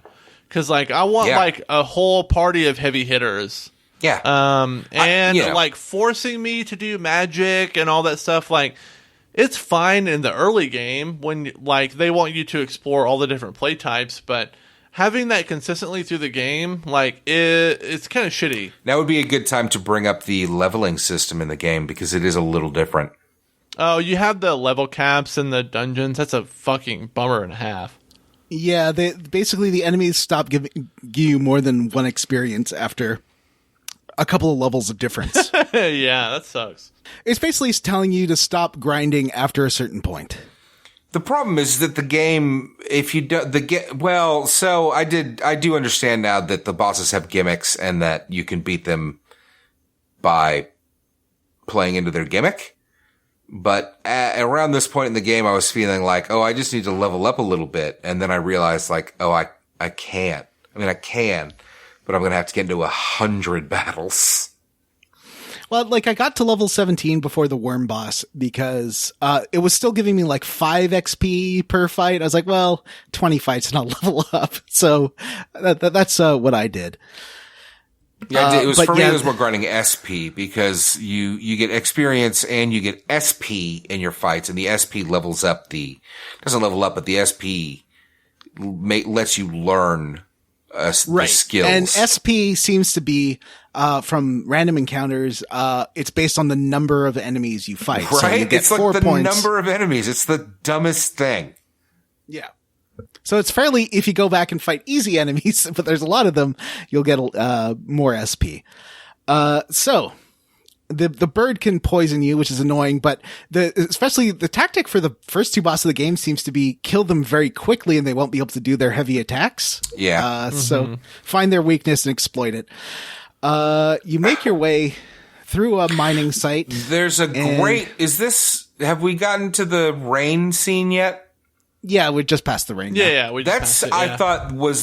I thought that visually, and not gameplay wise really, but, it changes the way you walk because it's raining so hard. Yeah, like, it felt very unnecessary, honestly. Oh, I loved it. I thought this was one of my favorite things in the game. It lasted like 4 minutes. Suddenly and it's like pouring rain and you're like, your character, your walk slows down because you're hunched over. But it looks great. Like you're walking along these mountain paths and it's fucking pouring rain. Oh, I love this. This was great. This was a great touch. I like how everything we love Matt hates and everything Matt loved we hate. Did you all hate this? Did you all hate the rain? John, what did you think of this? I didn't hate it, but it just felt unnecessary. I loved it. It just felt like such a great touch to the world. It didn't have like a gameplay tie-in to it, like a battle tie-in. Yeah, I love it. It had a Jansen tie-in. Because right before it rains, he's like, "It's not going to rain. I know the weather better than anyone else." Yeah, but like it didn't have a demonstrable effect on how you played the game. It just slowed you down. Yeah, it was just tied into the story. Yeah, being slowed down arbitrarily was frustrating. I mean, when you phrase it like that, but the way that I experienced it was more like, this is cool. Like the weather is changing on the overworld map where I'm walking around, and it's like, it's cool. Like it makes the world feel more real. Now, it feels less real when you walk back through this section 3 times and it happens to be raining here every time. Mm-hmm. You make your way through an abandoned mining site on the other side, and then finally you get back to the map screen. The map screen music, I just want to say, is amazing. Like, it starts off as this sort of woodwind, vaguely Asian-sounding, fluty section with like a nice acoustic guitar backup. But then if you wait 2 minutes in, it suddenly becomes a Queen song with like those I forget what they call it, where you have a couple of guitars at the same time, and it sounds really cool.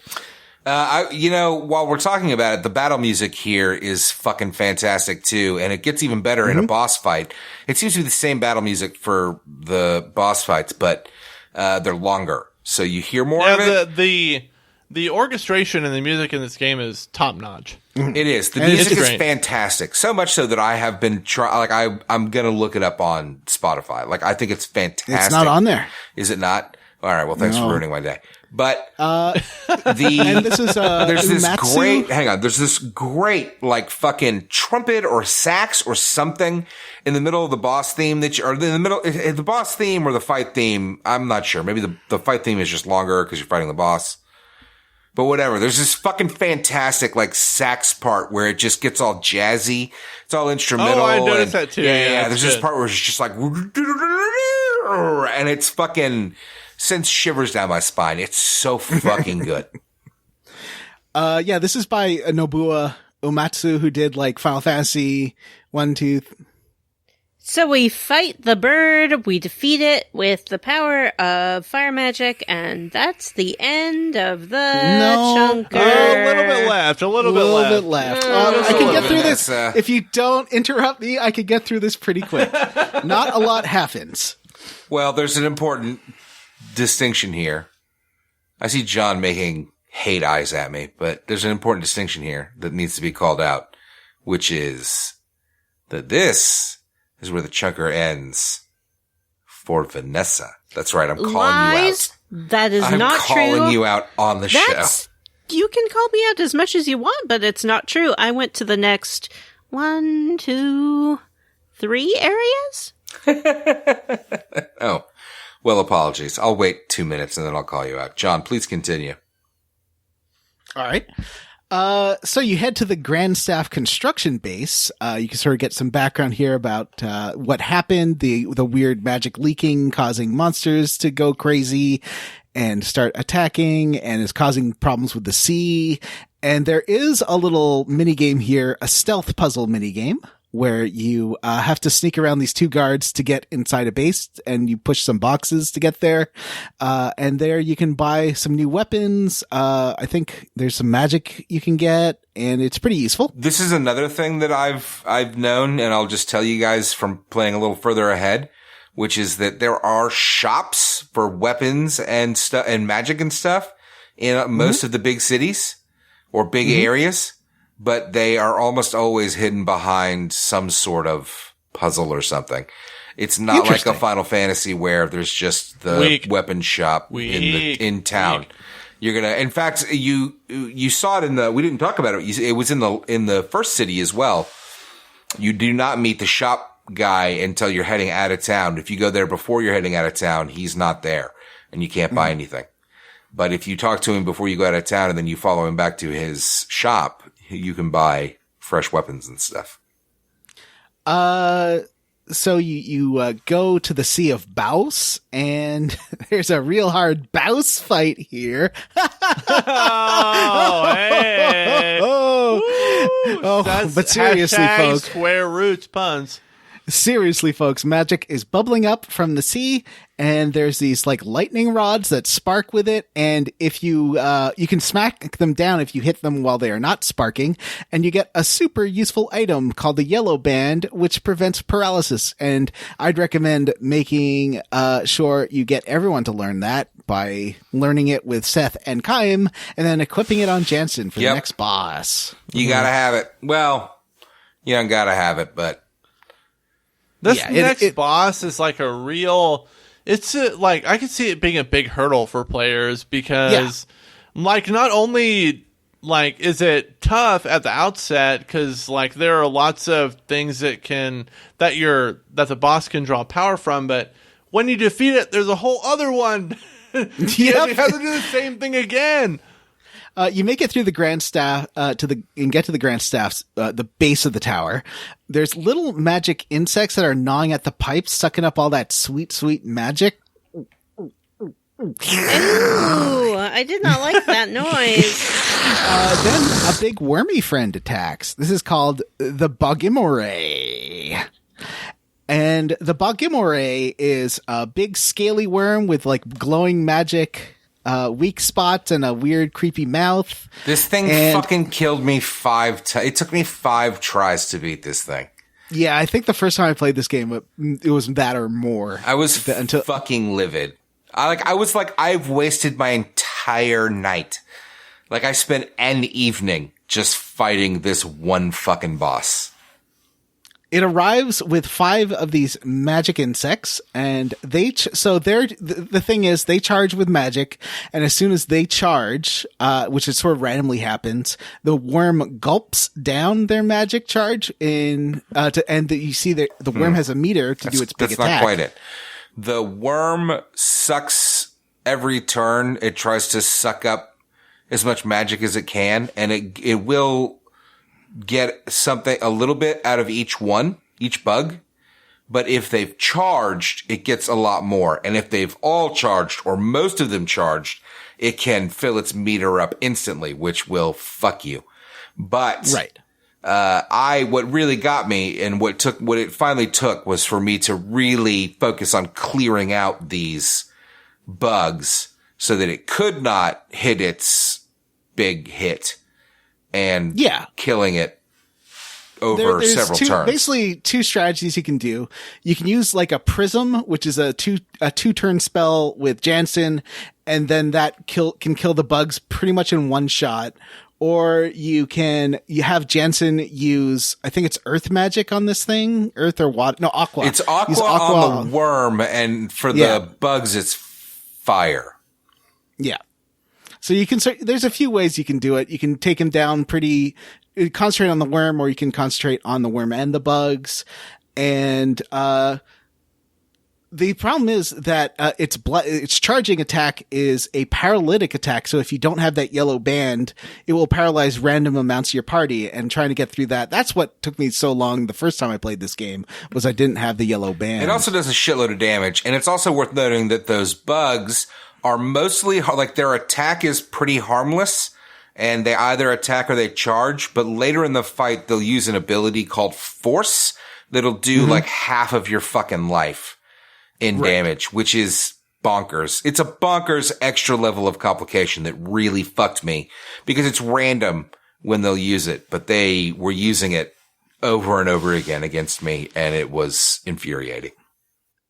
Unfortunately, as soon as you kill the worm comes back, and this time its attack is fully charged, so you might want to like defend that one round, and then it doesn't come back. It's a second worm. There's a second worm. Oh, okay. You kill the worm, and a second worm comes out fully charged and will immediately hit you with its ultra breath spell, or whatever the fuck it's called. Mm-hmm.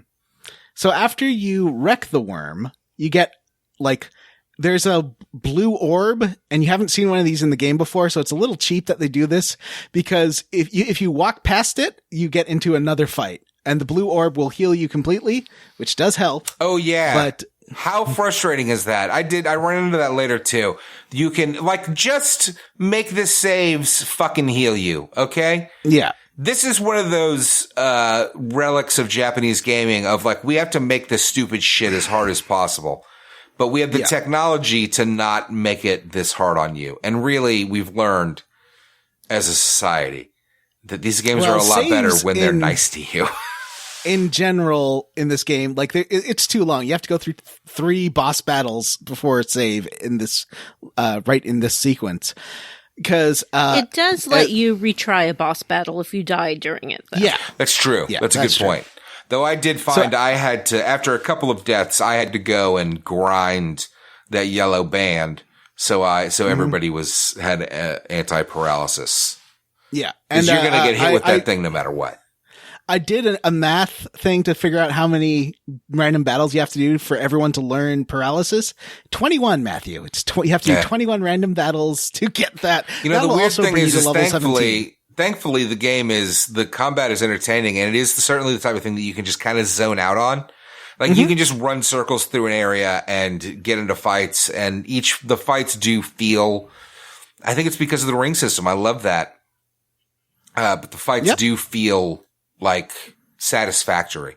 Like they feel good to do. They're satisfying. Yeah. So you can turn on a podcast or have your friends streaming on your tablet and be grinding out SP. It does have the 2000s JRPG problem of we can do voice acting, but we only give characters one voice line when they kill an enemy. So Seth saying bye-bye happens every fight, like at least twice. Yeah. Bye-bye! I think that it has the problem of I think that the enemies have too much health. As a person that's played a lot of these games with a lot of these random turn-based battles, I like the ring system, but it takes 2 physical attacks to kill even a basic enemy, which really fucking drags these fights out. And it's one spell. I was one-hitting some of these enemies by the time I got to the last boss of the chunker. Yeah, once I got Seth doing, like, I gave her a ground ring on those water-based enemies. Sometimes, if I got it perfect, I could kill an enemy in one shot, but it was like, sometimes. It's just a little too much. You know, I feel like this is a relic of the era of making these things last forever, when really, I think developers have figured out now, even Square has realized now with their remasters, and they did it with Dragon Quest XI, like, just let us blow through these fights. I would like to say Mom and Pop to grind. I'm sorry, Vanessa, I'll finish what I'm saying though. You can get Mom and Pop to grind if you can just blow through it because it's high speed, just a few clicks per fight. Whereas something like Lost Odyssey, when it takes 3 or 4 minutes, it's frustrating. Vanessa.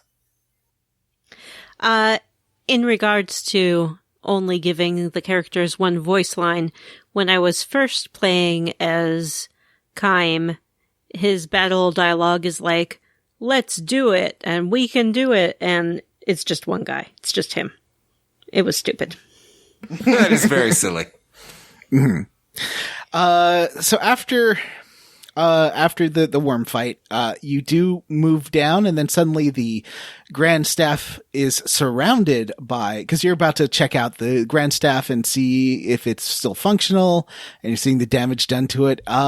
You're surrounded by General Kakanas and the Nomuran army. And this is a very stern looking guy, and he's got, wreaths on his head like a, Caesar. But it does make him look exactly like Heihachi Mishima. He looks exactly like Heihachi. Exactly.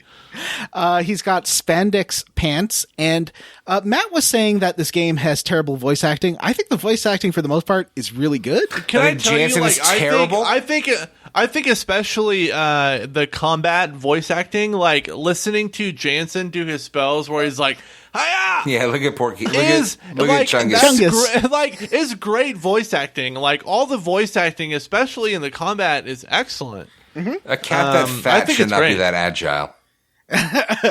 But the thing is, General Kakanas has, I think, one of the single worst voice actors I've heard. Like this, he's Grandia bad. I think Gongora sounds terrible. I think Seth Balmore sounds terrible. Oh, and you're wrong.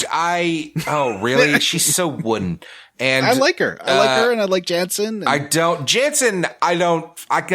fault the voice actor for Jansen. I dislike Jansen. But I do think that the voice actor brings a lot to that part. I don't like him.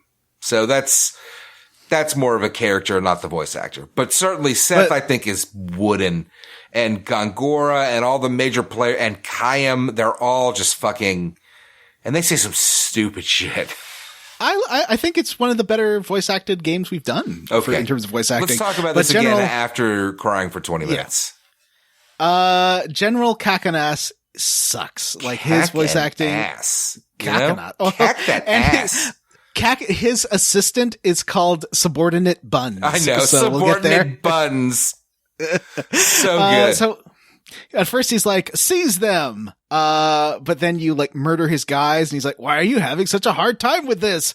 Attack them with arrows. Cause you get attacked by 5 soldiers and a mage. And if you kill the mage, you get a bonus item. Can we describe Kakenas? Because he's a huge part of this plot. He's got spandex white pants. We said he looks like Heihachi Mishima. He's got Caesar wreath on his head. His weird fucking wreath he's like pure, not even like bald, but like shaved, like bicked, not a shred of hair other than his eyebrows on his fucking head. He's got a jaunty half cape and he's got Squall's 2 belts. He does have a jaunty half cape. It's so good. Anyway, so you murder these mages and the 5 soldiers and, but then there's still more coming at you. So, it's Seth that tells Jansen to blow up the ground, right? To launch magic at not the ground, the pipes that have the magic energy running through them. Yeah. So Jansen throws a fire spell at the pipes and it blows up everybody, including the army, and unfortunately leads to them getting captured. Jansen was like, this is not a good idea, and he was correct. So, you wake up in these weird clamshell cages, these sort of sphere cages, and Kaim remembers being in prison. The story is they lived in shells, which is about being trapped in a jail with absolutely no light and how cruel it is, and about how most people go crazy except for Kaim and this revolutionary who's like, oh, my boys are going to save me. My boys are going to save me. And he's like, you can lose your will to live, but that's on you. No one can take that away from you. And in the end, his boys do come to save them after the dictatorship falls. But unfortunately, as they're being dragged out, Kaim has a memory. He feels like he's been in this before, tells the old revolutionary, hey, close your eyes. But the other revolutionary doesn't hear him and then goes out into the sunlight and his eyes are burned out and he becomes blinded. What? And he's like, Kaim, how do things look? And Kaim looks around. Everyone's dead. It's just like wreckage, bodies of revolutionaries and soldiers and families all there and dead. And Kaim's like, well, you're going to have to do a lot of work to make this country good again. And the old man understands what he says and is like, well, I'll do it. And that's the end of the story. That I think is the best story so far. It's really good. Super good. Pretty much. Jansen says, oh yeah, I was traveling with my wife Seth and this is my buddy Kaim. And then you overhear, they're like, yeah, right. They walk out and you overhear them talking about heading to Numara, and Kakenas' subordinate Buns is like, yeah, the queen's such a figurehead and she's on the ship. Jansen gets upset. He's like, why are you calling this queen a figurehead? And Seth is like, I remember Numura. It has this like big beacon, a shining white beacon. And Kaim's like, yeah, it's like white and weird. And they sort of remember it together. And you could try to escape. And the guide I'm reading says you can't. But I really, and this might be like a Berenstain Bears thing, I really remember being able to escape and you get like an extra item if you do. But I was looking through a couple of guides. And, well, I looked through 2 guides that said you can't. So I don't know. It must be a weird memory. Cause there's a mouse in the cell with something in its mouth that you can kick. And, and you can switch between characters and it seems like there's an opportunity to escape. Wait. Otherwise. Wait. Yeah. You didn't escape? Well, not this part. Not before it's loaded onto the ship. Did you escape? Before you get loaded onto the ship? And not the part where you're throwing. This isn't the part where Jansen throws the rock. There's another part right before that. Where they find the mouse in the cell and you go to each person. Yes. And each person triggers an event and then you escape. Yeah, I didn't do that this time and none of the guides say that's possible, but I remember doing this last time. So what happens? I just said it. You go to the first person and they're like, I think it's Jansen's the first one that you have to go to where he's like, oh, there's a mouse in my cell. And he like freaks out about it. And then you switch to Seth and the mouse has run away from Jansen and run to Seth.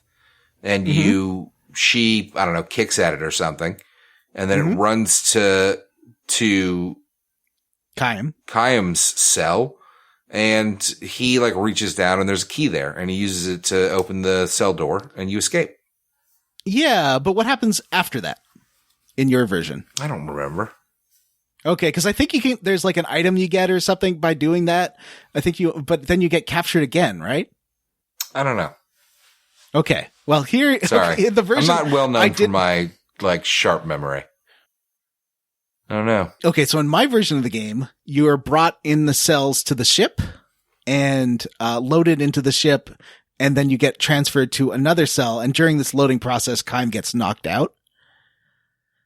And you wake up in another cell, and Jansen, everyone's like waiting for Kaim to wake up, and Jansen's like, "Hey, buddy, I have this stone," and it has another flashback to the stone he has, and Gongora's like, "Hey, if they ever regain their memories, just throw the stone at them." This happened to me too. Yeah, because I think it basically you escape and then you get captured again or something. Maybe. But this does happen to me too, where he throws the stone. To me, it looked like a marble, but he throws it at the guard, and the guard gets amnesia, and then Jansen talks him into letting you out of the cell. And yes, it's very funny. Which also then now we get a stealth section. So before the stealth section, that's next chunker, the stealth section. Oh, okay. All right. But you do get some great comedy music as Jansen's like, "Oh, hey, buddy. Yeah, we're friends. And I was accidentally put up in here as a whole misunderstanding. Yeah, it's great. So why don't you let us out?" And guard's like, "Oh, yeah, sorry. Whoops. This is so embarrassing." So you get to learn a little bit more about Gongora and what his plans were. So you didn't escape? No, I didn't do the mouse thing at all. There's a time limit to it. I wonder what the difference was. Like, I wonder what I got out of it. Cause I did. I remember this. I remember we all got out of the cell. I feel like it's a slot seed or something. There's some like good item you can get, by doing that. You get a lot of slot seeds. Yeah. So eventually, during the cutscene where you're loaded into the ship, you do get to a brief look at the Queen of Numara, but we'll talk about her next time because she's a big part of the next chunker anyways. Yeah, we got to do a whole description too, and yeah, we'll do it next time. We need everyone around. Yeah, Kai. Yeah. So let's see. You've done that. You talk, and that's it. That's the end of the chunker. You get let out of the cell. There's a save point. Half hour after the boss fight. Oh my god! Next time on Square Roots, we will finish Disc 1. Which is defeating Obsidian and some exploding flowers. 20 minutes of crying, ladies and gentlemen. Legitimately, if you were playing along, we've been very coy about it because Jim and Vanessa don't know what's coming. But this next chunker is a fucking doozy. It's got a lot going on. There's a lot of crying. Oh boy. It's I am discovering that it's one of these things that when I was playing it, I was like, I hate this. But in retrospect, I'm like, this is so good. I hated this the first time I did it. So I'm curious how I will feel about it now. John's bullshit story corner. My favorite story of the chunker was the They Live in Shells. Next time, it's nice listening to you. It's nice hearing you describe them because I am skipping them and I'm not going to watch them. I like them. And yeah, if you ever feel like it, they're in a menu you can go access at any time. Yeah, or anytime you go to an inn. Yeah, it's shown me several times. Yeah. Squarely Against. So it's just Matt and I. Jim had an emergency and Vanessa's laptop died. Or phone died or something. And she wasn't feeling well. Anyway, Matt, what are you squarely against? There's a lot of things I feel like I could be squarely against. And there's a lot of things I feel like I could be roundly for. I really love the environmental design. I feel like the combat's fun and engaging. The cutscenes are egregious and boring and bad. And there's way too many of them and they're way too long. And the plot so far is a snore. It's boring. It's a boring slog. So that's what I'm roundly square for against. Sorry, I did a bunch. John, what about you? I'm roundly for the direction of the cutscenes. I think that they're beautifully shot, and it also in battles too. I really like how the camera can be dynamic. I think that there's a lot of skill in how these are presented, and I think it looks really cool. Follow up. I don't even know if we mentioned it throughout the episode, but one of the things that he loves to do in the cutscenes are these like frames within the frame. Yeah, you weren't there for the discussion of that. I hate it. I fucking hate We talked about how much we liked it. You guys are fucking ridiculous. It's so stupid. It adds nothing. At putting them in a tiny frame and so that you can see just like one person as you watch them continue to walk down the fucking trail or whatever is such a fucking waste of time. Like, just show these people. Just cut it like a fucking film. Like, it's such crap. That's what I'm squarely against. I hate that shit. But you can go back and listen to my talking about why I like it in the episode. I'm not gonna, because anyway. I'm not editing this episode, so I'll never hear it. No emails today. Good. We do have a Patreon. At $3 a month, if you'd like to support the show, you get every single bonus episode we have done. For $5 a month, you get to vote on upcoming games. We usually do a couple of votes a year. We try to add some extra ones in there, but definitely at least 2. The next game is not a vote, but the one after will be a vote. So yes. Probably this fall. The next game is Vanessa's choice. All right. We'd like to thank the lightning god Raiden is Raiden D's nuts. David Pascal, Miguel Torres, Frockstong. No more Dr. Kingdom Hearts Fine. Names, patrons. You gotta change it. Dr. Fine, say everyone's name. Stan Sham Slam Shame Sean Shit Shed. Ryan Miller, Jake Dickerson, Alexander Jokic, Chris Pignac, Isaac Wright, Jameson, Jack Mizell, Joshua Bennett, Mary, Queen of Scoffs, Kingdom Farts Poo, Not That Fucking Asshole Aaron J.L. O'Toole, Oxern, Tracy, Andres Rivera, David Green, Armin Hammer, Adam Zimmerman, Soy Soda Pop, Arthur A., Jerry Schreffler, Race Jenkins, Lauren Prince, Anthony Orbison, Metal Gear Solid 1 in 2021, Ethan G. Pearson, Jonathan Ellsworth, Robert J. Defendi, Citrus C., insert Grand Staff dick joke here. Oh, Pluto is not really a person. Tyler Petty, Hudson Roth. I hope Ura doesn't get their monorail from Lyle Landley, where mono means one and rail means rail. Sean Walsh. Hi there, Belindas. I'm Senor Card Gauge. For Senor Card Gauge Mortgage, we can help get a leg up on the pile. Low rates percent. He gets cut off. Robert T. Hales, Andrew Leinart. It's Senor Card Gauge. Andrew Leinart, Bree Girth, John Scala, Sexy Grandma's Boy Toy is Eric Garby, Sean Gonzalez, Kevin Water, Listen Up, Scoot Stains, Tracy, the Borg Queen, Found Iliad, Cameron Shoei, Wedgekun, the RPG Luminary, that was good. Sergeant Spaghetti. I don't get it. Found Iliad? Found Iliad, like the opposite of Lost Odyssey. Oh, Sergeant Spaghetti, William Westgard, Vanessa's gold Taco Bell mom, Happy Pride Lands Week, when performing The Stranger, it's a technically stranger danger, Marcus Harnsberry, welcome to Keep Boy Jail, honk honk, Ding Dong Ping Pong Song by Wrong by King Wong, Zachary Train, Aaron Bachman, Megan Sullivan, Aiden Marriott, Justin Ham, Nasty Casterline, Tyler Crump, Grayson Hexagon, J. And I would like to thank Hat Ben, the Ben with the hat. I know you don't want politics on the podcast, but the plight of the Urgers and Black Lives Matter are just facts. David Shook, Wah Wah Wee Wah, Christian Go, Alexander Dillard, Alex Dillard, Randy P., Stu Skeel, Andy Smith, Peak, Nomura, Nonsense. Every Vanessa's mom is a precious treasure. That's true.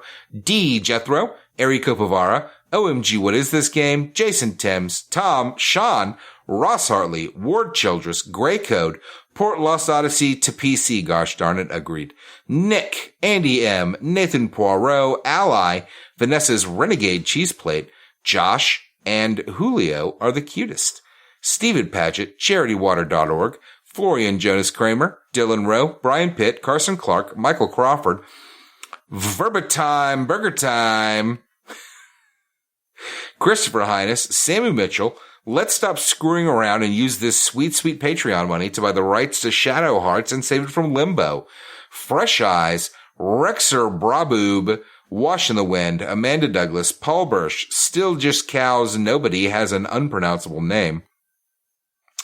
Joshua W. Broxson, Devin Sloan, Gunblading Sid, Vanessa's 1,000 Years of Moms, Vanessa's Gold, Taco Bell, PS5, the true secret ending revealing Matt to be TJ Miller's Nobody, WWE Mike G, Gage Lasharite, I'm only doing this to vote for Kingdom Hearts 2. You got what you wanted. Time to change your Patreon name and up your pledge. DP 2099, Do Good Recklessly, Huxley Iguana, Chief Hazard built an ice cream truck to park in front of the Square Roots house. Joseph, Icy Wieners, Smoke That Genie Tail, Vanessa. Wow. Lab Grown Beefy Boy, Doo the Goofy Tug. I want to taste that goofy nug. George Brady, boy. Justin Rash, Rolled Earth. I'm Commander Squall, and this is my favorite store on the garden. Just a sad sack of invertebrates trying to make a living in a world of haters. Chris Ryan, Cassandra, Matt Newland clocked Johnny as a friend of DeSoto. Chris Wilder, Solomon Wagner, Andy Best, Mostly Rational Person, Cyril the Wolf, Robert M. Pullum, and, as usual, I'd like to thank my lovely and amazing co-hosts, Johnny Brandon. Well, I'd like to thank Matthew Van Zant. Thanks, bud. Send us an email. You know our email address, squarerootspodcast@gmail.com. You can also check out our Facebook group, the Square Roots Podcast Group for smart, cool, very attractive people, or tweet at us at SquareRootsPod. Don't forget to rate, review, and subscribe on iTunes, Ghana, or wherever you listen to podcasts. And don't forget to check out our Spotify. Subscribe to us on Spotify. Subscribe to us on Spotify. Yeah. And if you're listening to us on Spotify, you can see all our back episodes at squareroots.libsyn.com or check out our Square Roots RSS feed. Everyone, check us out on there. For Square Roots, I'm Johnny Brandon. And I'm Matthew Van Zant. We're also Jim Banks and Vanessa, you know, if you think about it. Yeah. Like in our hearts. Yeah. Mm-hmm. Bye.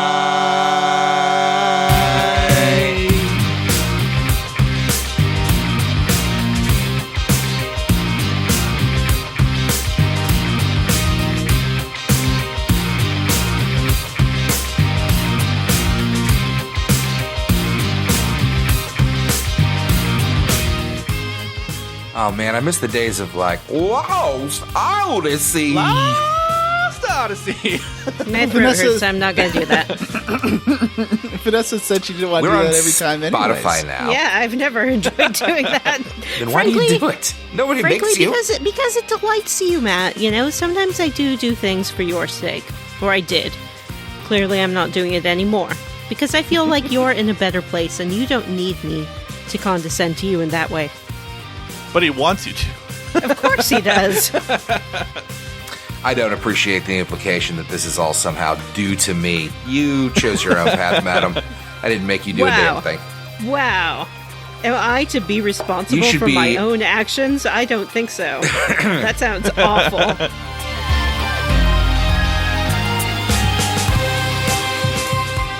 Can I say something like, when I was editing our Resident Evil bonus, Matt's habit of muting his microphone and then forgetting to unmute it, I had to cut out so much of that Resident Evil episode because Matt would forget to unmute his mic. And I'm actually usually pretty good about it. The whole Moreau section was kind of lost because you talked for like 3 or 4 solid minutes about Moreau, but your mic was muted. Yeah. I'm usually pretty good about it, actually. I do it because it's that or the vape sounds, and John hates it when I leave the vapes in. No, I don't. It's whatever. Yeah, you do. Don't lie. You love my track now. It's part of the audio profile of the show at this point. Yeah. I said don't vape during the show. I didn't say cut your mic and then forget to undo it. I don't usually forget, though. Okay. I'm surprised that you use... No, you... But why don't you just mute the mic? No, I see. It's an editing issue. You can't just mute the mic that you talk to us with.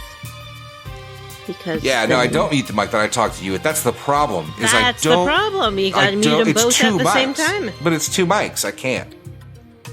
All right. Let me just finish this. You know what? That's hall. an excellent suggestion, actually, Vanessa. You're right. Because then I will notice that I'm still muted. I'll be like, shit, nobody can hear me. But then I'll also, a lot more, I'll definitely be, when you guys don't respond to me immediately, we'll be like, am I still muted? And you'll all hate that very fast. Yeah, sometimes we just ignore you. It's true. It's fair, but it's hurtful. It's reasonable, but it does make me upset.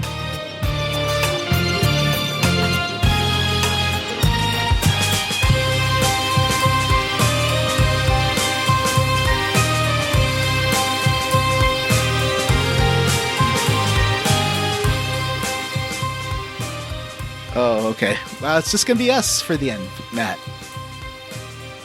What the Matt? fuck?